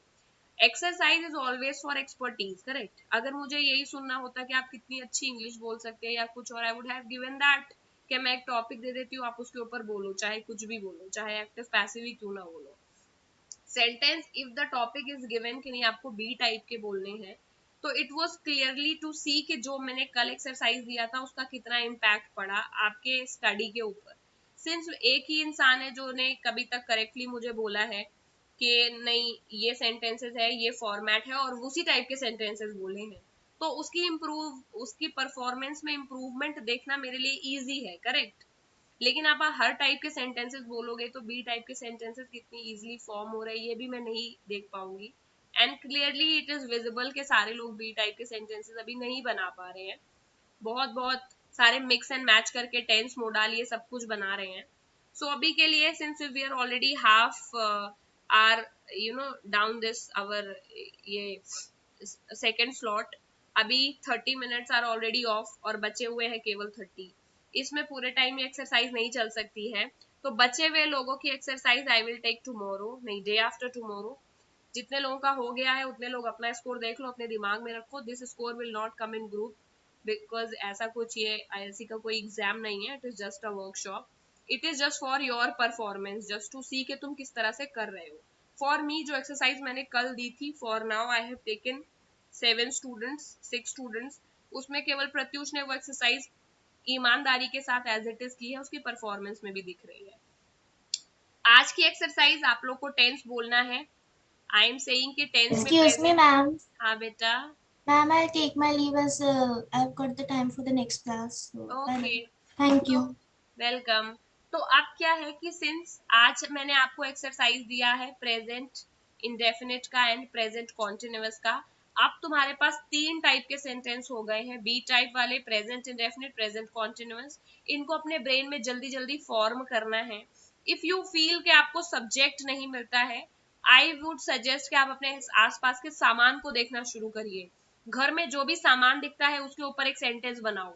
तो क्योंकि सब्जेक्ट और ऑब्जेक्ट की दिक्कत होती है, हम समझ नहीं पाते राम ले श्याम ले, तो look at the gadgets in your home, और उन गैजेट्स को देख करके आप उनके ऊपर एक एक सेंटेंस बना सकते हैं आई थिंक। और ये आप एग्जाम या फिर यहाँ पर प्रैक्टिस करते वक्त, सुनाते वक्त भी यूज कर सकते हैं, ठीक है। उससे और बनेगा। और इनफैक्ट बोलने का भी यही तरीका है वर्ल्ड में। बाहर पार्क में जाओ, कुछ चीजें आपको दिख रही है, उससे रिलेटेड कोई सेंटेंस अपने दिमाग में बनाओ। This is an active exercise activity of day 2। समझ आ गई सबको? Yes. Yes, ma'am. ठीक है। अगेन वर्ड वो यूज करने हैं जो हम यहाँ वोकेबलरी में सीख रहे हैं। Now we will move towards the vocabulary part. Notebook अपनी खोल लो।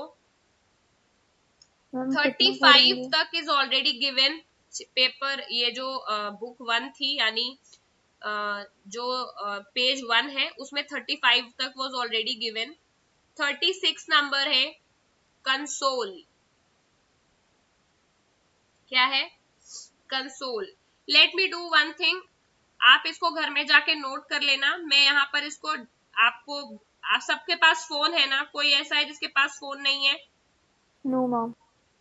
ठीक है, तो सब लोग ग्रुप में से देखते रहो। मैं यहाँ पर डिस्क्राइब कर देती हूँ इनको, और घर में जाके से नोट डाउन कर लेना है अपनी कॉपी में, ठीक है। और नोट डाउन करके इन्हें यूज करना शुरू कर देना है, ठीक है। मैम घर में जाके कैसे? मैम अभी तो घर में ही है। बहुत पिटोगे तुम, मेरा मतलब वही था। मजाक करते हो? माँ आपने बोला मैं सो जाऊंगी। आपने बोला था मजाक नहीं करते। बहुत पिटाई करोगे तुम लोग। मैं आपको सेंस ऑफ ह्यूमर सिखा रहे हैं। मुझे सेंस ऑफ ह्यूमर सिखा रहे हो तुम लोग? तुम लोग के पास खुद ना तो सेंस है ना तो ह्यूमर, मुझे चले सेंस ऑफ ह्यूमर सिखाने। मैम स्टिक बता देंगी। ठीक है, चलो भाई चलो फोकस करो। कंसोल का मतलब होता है, जिसको लिखते जाना है कॉपी में साथ साथ फटाफट लिख लो। कंसोल का मतलब होता है कंफर्ट, ठीक है। यानी आप पहला वर्ड तो लिख ही सकते हो, सेकंड और थर्ड वर्ड जा करके इसमें से फोटो में से देख के लिख लेना। यानी जो फर्स्ट वर्ड है दैट इज कंसोल। कंसोल का नाउन क्या होता है? Consolation, correct. कंसोलेशन का मतलब क्या होता है बताओ हिंदी में? अरे वो फर्स्ट सेकंड थर्ड के बाद कंसोलेशन प्राइज शुरू हो जाता है ना। जो एक्चुअली नहीं जीतता है उसको कंफर्ट करने के लिए जो प्राइज दे दिया जाता है वो कंसोलेशन प्राइज है। फॉर एग्जाम्पल आप रेस में गए और रेस में आप फर्स्ट नहीं आ पाए, आप रो रहे हैं, तो फिर आपको कंसोलेशन प्राइज दिया जाएगा, ठीक है। उसी तरह किसी को कंफर्ट करना है अगर, तो उसको कंसोल्ड बोलते हैं। यानी कंसोल्ड का मतलब होता है कंफर्टेड। किसी इंसान को आपने कंफर्ट दे दिया है या आप बहुत कंसोल्ड दिख रहे हो अगर, तो लगेगा कि आप काफी कंफर्टेबल दिख रहे हो, ठीक है। समझ आ गया? कंसोल का नाउन होता है कंसोलेशन और मतलब होता है कंफर्ट। किस किस को क्लियर है? Yes, ma'am. अगला बहुत इजी Yes, है, लिख नहीं रही हूं। कंटिन्यू, कंटिन्यूटी, कंटिन्यूअस, ठीक है। इसको नोट कर लो, ठीक है। कॉन्टिन्यू, कॉन्टिन्यू का मतलब लगातार। इसका नाउन होता है कंटिन्यूटी, यानी कंटिन्यूटी मेंटेन रखना या फिर अपना रेगुलरिटी मेंटेन रखना। इसका जो एडजेक्टिव होता है दैट इज कंटिन्यूअस, और इसका एडवर्ब होता है कॉन्टिन्यूअसली, ठीक है। यानी he is running continuously, he is studying continuously. तो हमने कल भी पढ़ा था कि एडवर्ब जो होता है वो वर्ब की क्वालिटी बताता है। तो इफ आई से आई एम रनिंग, तो इसमें रनिंग वर्ब है। But if I use I am running continuously, मतलब मैं लगातार दौड़ रही हूँ, तो वर्ब की क्वालिटी क्या है कि मैं दौड़ तो रही हूँ, ये वर्ब है, लेकिन लगातार दौड़ रही हूँ। तो ये वर्ब की क्वालिटी बता रहा है कि या तो मैं रुक रुक के दौड़ रही हूँ कि मैं लगातार दौड़ रही हूँ। दिस इज एडवर्ब का प्रॉपर यूज, ठीक है। 38 है क्रेज। क्रेज क्या होता है? पागलपन। क्रेज एक तरह का उत्साह होता है किसी चीज को लेकर के, ठीक है। तो क्रेज का मतलब होता है एंथुजियाज्म, ठीक है। तो क्रेज को आप लिख सकते हो यहाँ पर एंथू, ठीक है। तो किसी चीज को लेकर के आपके अंदर कितना उत्साह है वो क्रेज होता है। Craze is a verb. Craze is a noun also, यानी ये एक ऐसा वर्ब है जो नाउन की तरह भी यूज कर सकते हैं। उसका एडजेक्टिव होता है क्रेजी, ठीक है। और एडवर्ब होता है क्रेजीली। यानी अगर बोलूं यू आर क्रेजी, तो यानी एडजेक्टिव यूज किया है, जैसे यू। और दूसरा बोलूं यू हैव अ क्रेज, तो यानी कि तुम्हारे पास क्रेज है, तो यानी ये क्या हो जाएगा, नाउन हो जाएगा। You have a craze towards English या टूवर्ड्स साइंस, मतलब तुम्हारे अंदर एक एंथुजियाज्म है टूवर्ड्स साइंस। ठीक है, अगला है क्रिएट। क्रिएट का मतलब है कुछ बनाना, क्रिएशन का मतलब जो बनाया गया है वो होता है क्रिएशन। जैसे I can see this is, या कोई बड़ा सा प्रोजेक्ट बनाओ और कहो दिस इज माई क्रिएशन, मतलब ये मैंने बनाया है। Create is a verb, creation is a noun, creative is adjective, कि आप क्रिएटिव है कितने, and creatively is adverb. Clear है? Yes ma'am. अगला है क्रेडिट। सबको पता है इसलिए क्रेडिट बहुत यूज करने की जरूरत नहीं है। क्रेडिट का मतलब होता है किसी चीज के लिए क्रेडिट लेना, करेक्ट। तो क्रेडिट नाउन भी वही होता है। तुम ये भी बोल सकते हो कि he is crediting me for something, या फिर ये भी कह सकते हो आई एम टेकिंग क्रेडिट। तो इसमें एक चीज को तुमने एज अ वर्ब यूज कर लिया, that he is crediting me with his achievements, यानी वो अपने अचीवमेंट का क्रेडिट मुझे दे रहा है, करेक्ट। या फिर तुम ये भी बोल सकते हो he is giving me credit, तो उसमें आपने क्रेडिट को एज अ नाउन यूज कर लिया। किसी को समझ आया? Yes ma'am. पहला हो सकता है he is crediting me with his achievement, यानी अपने अचीवमेंट का मेरे को क्रेडिट दे रहा है, उसका भी वही मतलब है। और दूसरा है he is giving me credit for the achievement, उसमें गिविंग वर्ब है और क्रेडिट ऑब्जेक्ट यानी नाउन है, तब भी दोनों का मतलब सेम निकला। यानी क्रेडिट का यूज आप कर सकते हो एज अ वर्ब भी, एज अ नाउन भी, और इसका जो एडजेक्टिव होता है दैट इज क्रेडिटेबल, यानी ये इंसान क्रेडिट देने के लायक है। और फिर होता है क्रेडिटेबली, जो यूज नहीं हम करते क्रेडिटेबली वगैरह, लेकिन क्रेडिटेबली का मतलब कि अगर कोई काम तुमने, यू हैव डन वर्क क्रेडिटेबली, यानी तुमने क्रेडिट लेने के तरीके से ये काम किया है, क्रेडिट लेने के जैसे ये काम किया है, तो वो हो जाएगा एडवर्ब। अगला है क्योर। क्योर का मतलब होता है इलाज। क्योर वर्ब भी है, ही इज क्योर्ड, मतलब वो क्या इलाज हो गया, तो क्योर यहाँ पर वर्ब है। इफ आई से, जो मुझे इंपॉर्टेंट लगेगा उसका मैं एग्जाम्पल लिखती जाऊंगी। If I say he is cured, तो इसमें क्योर क्या है बेटा, बताओ? Verb. वर्ब है, ठीक है। अगर मैं बोलूं देयर इज अ क्योर, एक क्योर अवेलेबल है, तो ये क्योर क्या है, नाउन। Noun. नाउन, ठीक है। अगर मैं बोलूं दिस डिजीज इज क्योरेबल, तो दिस डिजीज का डी लिख रही हूं, और इज क्योरेबल यानी ये डिजीज क्योर करने के लायक है कि नहीं, तो ये क्योरेबल हो गई।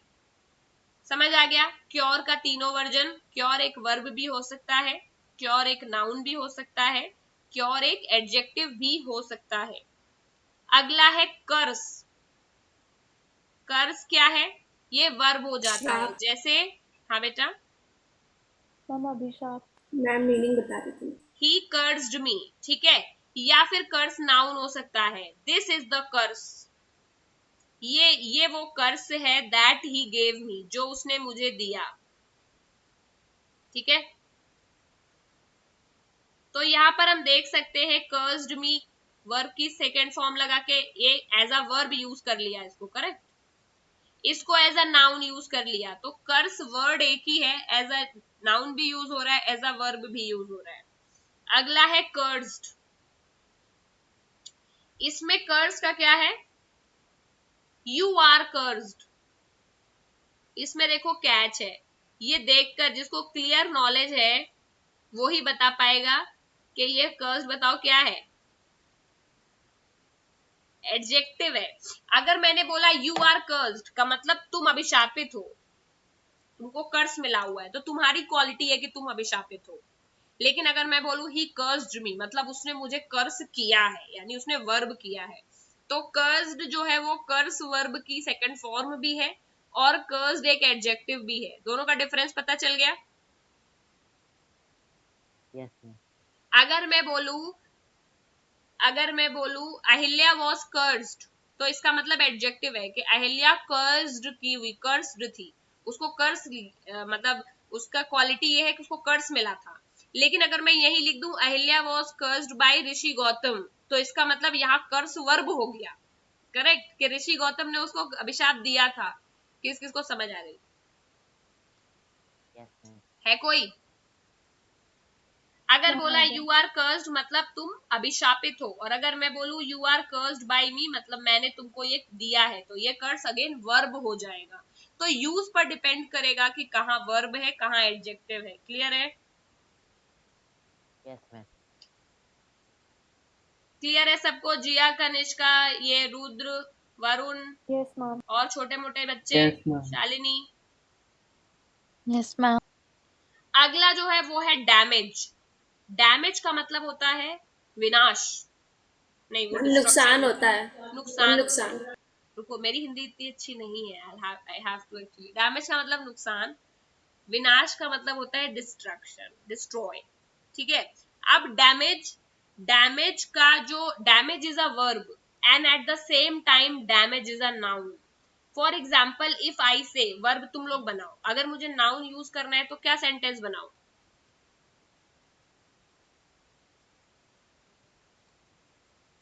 The damage was huge. ठीक है। After the fire. ठीक है। यानी फायर के बाद जो नुकसान हुआ वो बहुत बड़ा था। क्या इसमें डैमेज नाउन है? Yes ma'am. और अगर मुझे वर्ब की तरह बनाना है तो क्या करूंगी? You damaged my, you damaged my car, तुमने मेरी कार को डैमेज कर दिया। समझ गए? तो पहले सेंटेंस में ये वर्ब है, यू डैमेज्ड माई कार, यानी तुमने मेरी कार को डैमेज कर दिया। दूसरे में है डैमेज वॉज ह्यूज, जिसमें डैमेज नाउन है, ये नुकसान है कि नुकसान बहुत बड़ा हुआ है। और तीसरा जो है वो है डैमेज्ड। अगर मैं बोलूं यू लुक डैमेज्ड मतलब कैसे You लग are रहे हो? तुम getting नुकसान hurt. लगता है। तुम नुकसान लग रहे हो। बताओ डैमेज का क्या मतलब होगा? मैम पिटे हुए। नाम फटे हुए हो। इंजर्ड। सो डैमेज का एक मतलब होता है इंजर्ड, यानी तुम इंजर्ड लग रहे हो। ठीक है। टूटे हुए लग रहे हो अंदर से। अगर मैं बोलूंगी यू आर ब्रोकन तो इसका ये मतलब थोड़ी ना है कि पीस पीस में टूटा हुआ है। उसी तरह डैमेज का मतलब इंजर्ड। तो यहाँ पर डैमेज्ड एडजेक्टिव हो जाएगा। ठीक है। Yes, समझ में आ ma'am. रहा है किसी को? Yes, ma'am. तुम Yes लोग मैम। कुछ नहीं समझ आ रहा है, तुम लोग कल फिर आप यही खुद से करोगे, क्यों अजम्पशन ले लेते हो कि हमें कुछ नहीं समझ में आ रहा? क्योंकि तुम लोग कल फिर यही करोगे मेरे साथ, मुझे नहीं बताओगे। मैं आप भी हमारे पास इतना सारा अत्याचार कर रहे हो, जगा के रख रहे हो मैं इतनी देर तक। नहीं बेटा, आई एम वेरी हैप्पी कि तुम लोग पढ़ रहे हो, और मुझे ये भी पता है कि तुम लोगों को सब समझ आ रहा है। वो तो मैं मोटिवेट करने के लिए बीच बीच में बोलते रहती हूँ ताकि तुम लोग और मेहनत करो। इसका मतलब ये थोड़ी ना मैं ये सोच रही हूँ तुम लोगों को कुछ नहीं आता। अगर मैं यही सोच रही होती तो बताओ क्यों पढ़ाती? क्योंकि मुझे पता है ना कि मेरे बच्चे मैम कितने क्योंकि आप अच्छे हैं। IELTS पढ़ाते हो और ऊपर से एक ऑर्डर आया है। ऐसा कुछ भी नहीं है, ऊपर से कोई ऑर्डर नहीं आया है। यहाँ पर डेमोक्रेसी है। ठीक है। सब अपने मन से अपनी क्लास ले रहे हैं। ठीक है। मैम पर टाइमिंग क्यों नहीं है? टाइमिंग के लिए तो ऑर्डर मिला है मुझे, ये तो मैंने ही तुम्हें बताया। मेरी इंफॉर्मेशन मेरे अगेंस्ट यूज करते हो, चालाक बच्चों। Yes ma'am. Ma'am, हाँ बेटा। ma'am, Friday से classes नहीं होंगी क्या? ये किसने बताया? मैं ऊपर वाले ने। हिमांशु सर. मैम सर ने। ऊपर वाला कौन है ये ऊपर भाई? Ma'am, आपके neighbor. आपके neighbor।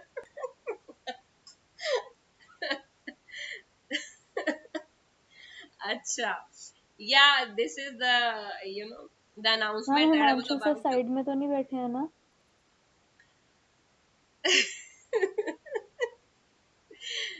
मैम नहीं अभी तक पापा को कॉल चले गया होता।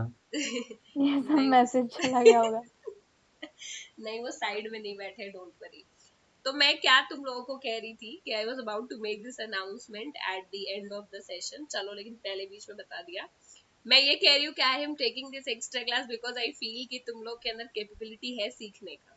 अगर मैं कह दूं कि तुम लोग कुछ नहीं आता तो इसका ये मतलब नहीं है कि I mean it. I don't mean it. ठीक है। वो तो मैं ऐसे कहती रहती हूँ। But ma'am you should mean your words. हाँ, तो बट रिवर्स साइकोलॉजी लगानी पड़ती है ना बच्चों को मोटिवेट करने के लिए। अगर मैं हर वक्त ये कह रहा हूँ कहते रहूंगी कि अच्छा कर रहे हो अच्छा कर रहे हो, तो तुम लोग तो फिर एकदम कुछ करोगे ही नहीं, कहोगे हमें तो सब पहले घमंड से आ ही आता जाएगा हम मन में. हाइपर एक्टिव हो जाएंगे। है। Hyper active. Damage damage damage कहाँ तक पहुंचे बताओ जल्दी। मैम 43. 43।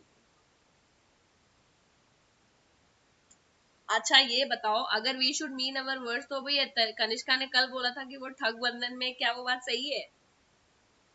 यस मैम, उसे बहुत मैम ये बहुत अच्छा पॉइंट बोला मैम, मेरे को अंदर यस से मैम, बहुत अभी उसके दुख हो 5 रहा रुपए था मैंने काफी दिए नहीं दिनों थे। से, काफी दिनों से दुख हो रहा।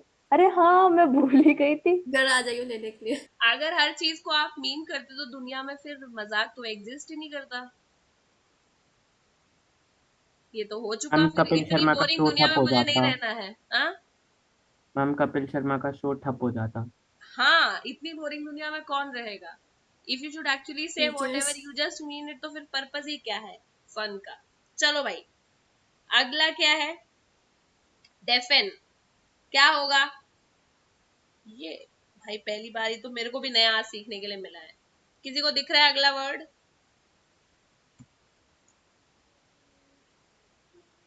मैम आपने अभी तक लिखा नहीं है। अरे तुम्हें दिख तो रहा है, बस सब खोल के बैठे हो या नहीं? हाँ हाँ तो बोल रहे थे अभी, अब मुझे शक Yes हो रहा मैम. है। Ma'am deafened. डेफिन, ये बना है एक एडजेक्टिव से, वो है डेफ। इसका मतलब क्या होता है? बहरा. बहरा। ठीक है। For example, if I, deafen is a verb, if I say he डेफेंड मी, तो मतलब क्या है? उसने मुझे बहरा कर कर दिया। दिया। ठीक है। So deafen you can use as a verb, at the same time deaf is an adjective. Are you deaf? Ma'am orphan का मतलब क्या होता होगा? किसका? मैम ऑफन का, you orphan me. Orphan is also a verb, no, can be used as noun as well. Orphan generally noun होता है, but if you say you orphaned me, तो मतलब verb की तरह यूज कर लिया तुमने कि आपने मुझे अनाथ कर दिया। समझ रहे हो? तो इसका डेफिन, मतलब ये था। हाँ, ORPHAN, that's what you asked ना, यस मैम। यही होता है। नहीं नो मैम वो नहीं, often ma'am. Of. OFTEN, yes ma'am. उसका मतलब वो वर्ब की तरह थोड़ी ना यूज हो सकता है, वो वर्ब है ही नहीं। ऑफन इज अ नाउन, अक्सर, it's an abstract noun. Okay ma'am. ठीक है। चलो, अगला क्या था? डेफ, डेफिन। इसका दूसरा क्या है वर्ड, बताओ मुझे? डेफनेस। पता है ना सबको? Yes ma'am. मतलब Yes मैम. बहरापन। क्या कर सकते हैं, किस तरह यूज कर सकते हैं? Noise pollution, deafness. Can create, Deafness among us. या कैन क्रिएट के बजाय कैन इंक्रीज भी लगा सकते हो, और डेफनेस। तो इस सेकेंड सेंटेंस में हमने डेफनेस को एज अ नाउन यूज कर लिया, फर्स्ट सेंटेंस में डेफिन को एज अ वर्ब यूज कर लिया, और थर्ड सेंटेंस में deaf is an adjective. Clear है सभी को? Yes ma'am. अगला है decide.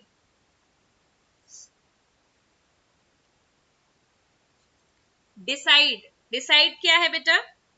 Decide is a verb. You have to decide, have you, ठीक है, you have to decide, have you decided, ठीक है, we are deciding to go to movie, है ना? ये सब क्या है? वर्ब। तो डिसाइड तो बहुत इजीली आप बना सकते हो वर्ब फॉर्म के सेंटेंस। इसका जो नाउन होता है दैट इज डिसीजन। डिसीजन क्या होता है बताओ जिया, एक अच्छा सा सेंटेंस तड़कता भड़कता। My decision always right. हाँ, इसका एक और फनी वर्जन है मेरे पास। बताओ जरा। हाँ, ऊपर वाले का डिसीजन हमेशा सही है। ऊपर वाला कौन है? मैम आपके नेबर।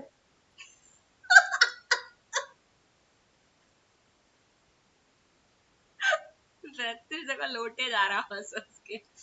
सो इसका सेंटेंस बन सकता है, my decision is ma'am always आप राइट। बार बार उधर देख रहे हो, हिमांशु सर बैठे हैं क्या वहाँ नहीं, पे? वहां पर रैबिट है एक्चुअली, मैं देख रही हूँ कहीं वो आके वायर ना काट दे। मैम डिसाइड, ये सब कर देता है वो। हाँ, तुम लेने की तो नहीं सोच रहे थे ना? डिसाइड, एक बार उसने वाईफाई का वायर काट दिया था, उस दिन वाईफाई नहीं आ रहा था, क्लास नहीं हो पाई थी, मैम बहुत अच्छा हमारी मैम परेशान। बहुत क्लास अच्छी बात है, चलती। एक और बार क्यों नहीं काटता? फिर हमने वाईफाई का मैम पढ़ना ही लोकेशन, नहीं पड़ेगा। वाह, तुमको ऐसा लग रहा है कि मेरे घर में वाईफाई नहीं आएगा उसकी वजह से तुमको पढ़ना ही नहीं होगा। अगर पूरी दुनिया में वाईफाई नहीं आएगा तो पढ़ाई ही नहीं होगी। मैम आप नेबर के घर बैठ जाओगी मैम। नहीं, मैम आप बुला भी सकती हो। तो दुखी क्यों हो इतना? अभी तो वैसे भी वायर नहीं कटा हुआ है, अगर कटेगा किसी दिन ना तो मैं पक्का छुट्टी दे दूंगी। डिसाइड, डिसीजन, वर्ड बताओ डिसीजन पर। अरे डिसीजन पे तो बता दिया। अगला बचा डिसाइसिव। तुम बताओगे वरुण, क्या बनाएंगे डिसाइसिव से? Decisive is an adjective. Ma'am इसका मतलब क्या होता है? डिसाइसिव का मतलब होता है जो इंसान डिसीजन लेने के जल्दी डिसीजन ले ले, quick decision make. I am not a decisive.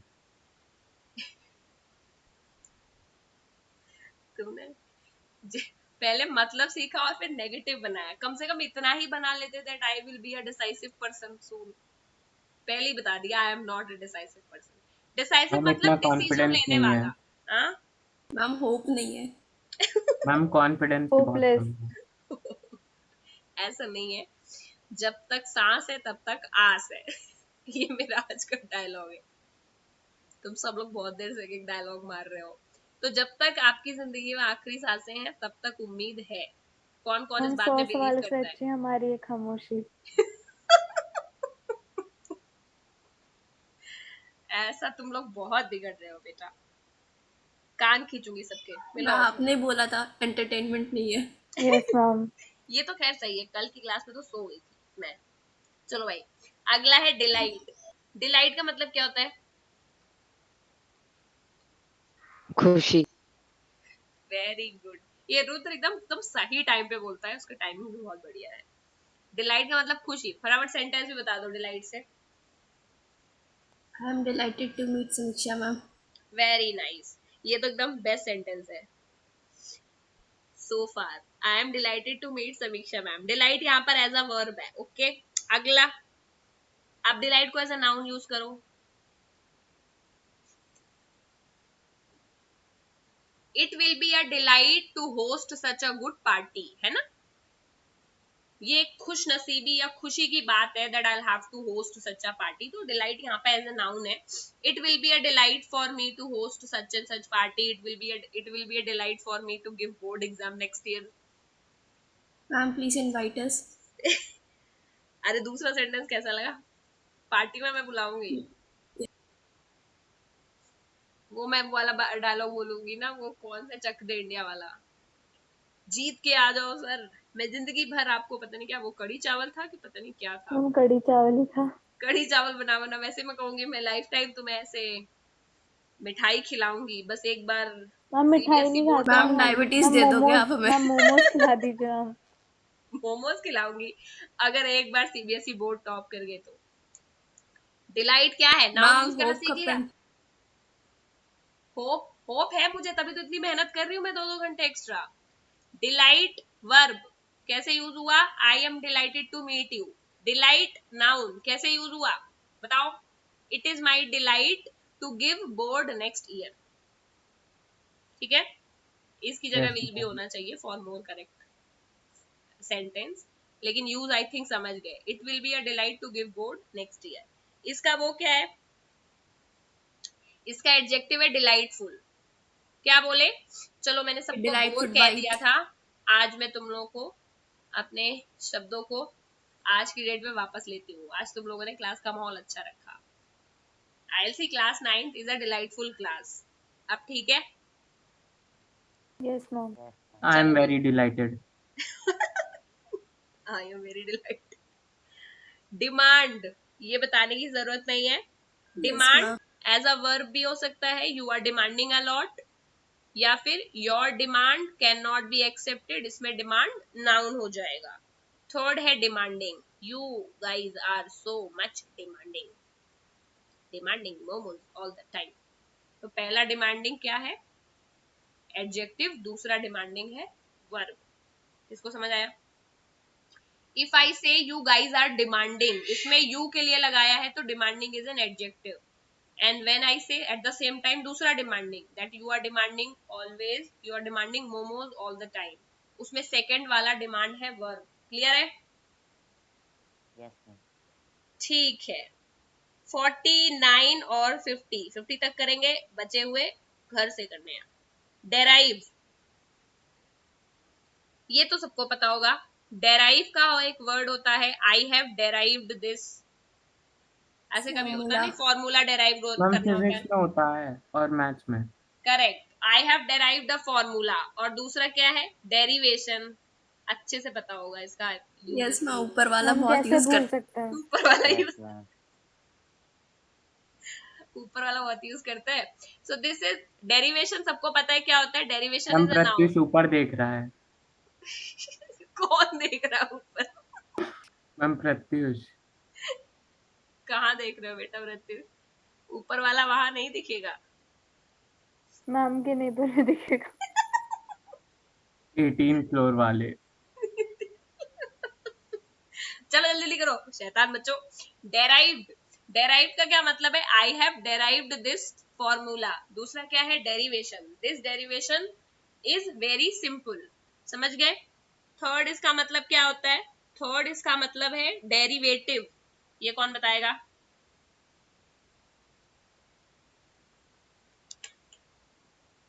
बताओ। Your explanation to this question is really derivative. Derivative का मतलब क्या होता है? मैम पता नहीं।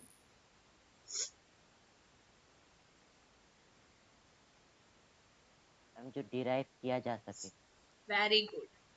डेराइव का मतलब होता है कि कुछ ऑलरेडी इंफॉर्मेशन गिवन है और उससे हमने कुछ और नई चीज निकाल ली। करेक्ट, उसको कहते हैं डेराइव। जैसे I have derived this formula from that formula. जो प्रोसेस होता है स्टेप बाय स्टेप लिख के, उसको डेरिवेशन बोलते हैं। That this is the derivation on which my from which my formula is derived. Third है डेरिवेटिव। डेरिवेटिव का मतलब है जो किसी और सोर्स के बेसिस पर निकाला जा सके। जैसे आई कैन इजिली से you are nothing but a derivative version of your parents. Correct, source तो वही है। तो डेरिवेटिव जो किसी और सोर्स पर बेस्ड हो और निकाला जा सके। ठीक है, okay guys. So that will be all for today. 50th है, 50th है डिजर्व। लास्ट जो ऑलरेडी आता है। You deserve a good party from you. Yes, I deserve a good party from you. ठीक है, अगला दूसरा डिजर्व नाउन है, क्या होगा?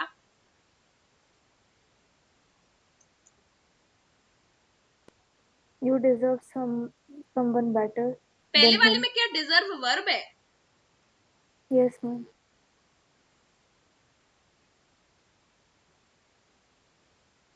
करेक्ट। दूसरे वाले में Noun.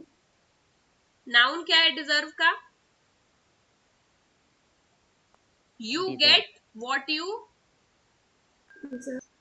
Deserve. मुझे अभी भी कंफ्यूजन हो रही है, डिजर्व का वर्ब क्या होगा? एक मिनट मुझे सोचने दो, तुम लोग पे मुझे भरोसा जरा कम है। थर्ड है डिजर्विंग। डिजर्विंग तो बना लोगे। डिजर्विंग का मतलब somebody who deserve something, तो you are a deserving candidate। Now एक डिजर्व नाउन है, एक डिजर्व वर्ब है। तो वर्ब क्या है? ही डिजर्व्ड इट। ठीक है, अगर जब मैंने ये बोला है ही डिजर्व्ड ट्रॉफी, यानी वो ट्रॉफी को डिजर्व करता था, तो उसमें तो वर्ब हो गई ये। करेक्ट, इधर में तो इस तरह से अगर मैं बोलूं आई डिजर्व ट्रॉफी, तो इसमें डिजर्व वर्ब हो जाएगी। Correct Zia, now I trust you. So you deserve a party from me. ठीक है, ठीक है। अगला बचा नाउन। नाउन में चैलेंज है डिजर्व में बनाना। बना के बताओ कोई।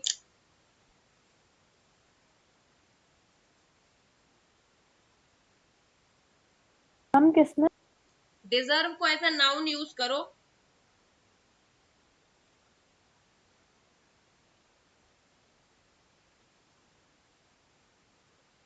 You deserve this. मुझे इसका कोई सेंटेंस वैसे नहीं मिल रहा है, सबने चेंज कर करके बनाया है। You deserve someone better than her. अगर हम बोलेंगे यू डिजर्व, तो इसमें डिजर्व वर्ब भी हो जाएंगी। जैसे सेम बोला आई डिजर्व अ पार्टी, इसमें भी डिजर्व वर्ब है। I don't deserve. Your hard work deserves appreciation.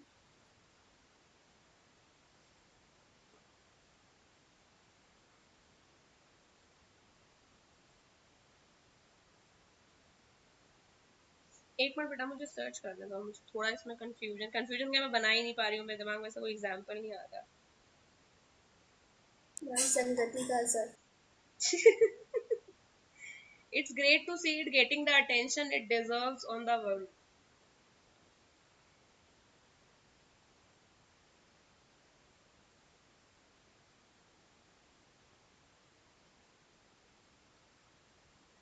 To के साथ लगा के बना लेते हैं, ठीक है, या आईएनजी लगा के बना लेते हैं ना।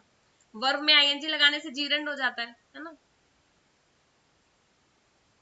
Deserving is better than faking, लो बना तो दूंगी सेंटेंस में, केवल सेंटेंस वर्ब से नहीं बताएगा, तो deserving is better then copying कह दो, ठीक है, यानी डिजर्व करना कॉपी करने से बेटर है। तो इसमें मैंने डिजर्व में आईएनजी लगा के उसको जीरेंड में कन्वर्ट करके एज अ नाउन यूज कर दिया। केवल डिजर्व वर्ड को एज अ नाउन कहाँ यूज कर सकते हैं, that I will tell you next class, ठीक है। मुझे अभी ऐसा कोई एग्जांपल याद नहीं आ रहा है, लेकिन यूज तो आप कर ही लोगे। तो आपको ये भी पता है ना कि अगर वर्ब में हम आईएनजी लगा दें या टू लगा दें तो वो नाउन की तरह या ऑब्जेक्ट की तरह उसको यूज किया जा सकता है, करेक्ट। जैसे आई एम स्विमिंग में स्विमिंग वर्ब है, या आई कैन स्विम में भी स्विम वर्ब है, बट इफ यू से तो you can also say swimming is a good hobby, उसमें स्विमिंग को you can use as a noun also, उसमें आईएनजी लगा के। Same thing I have done with deserve today. So you are a deserving candidate में deserving adjective है, deserving को subject की जगह रख दिया। Deserving is better then copying, मतलब डिजर्व करना कॉपी करने से ज्यादा बेटर है, इसमें डिजर्व सब्जेक्ट है, ठीक है। वर्ब तो हमने देख ही Yes, लिए, ma'am. He deserve the trophy so he got it, वो डिजर्व करता था इसीलिए उसको मिली। बाकी केवल डिजर्व से बनाना है नाउन, ये भी तुम्हारी एक्सरसाइज का पार्ट है, घर जाके तुम भी गूगल करो, I will also look into it, okay. Okay, ma'am. चलो भाई, तो इसी के साथ आज की एक्सरसाइज खत्म होती है।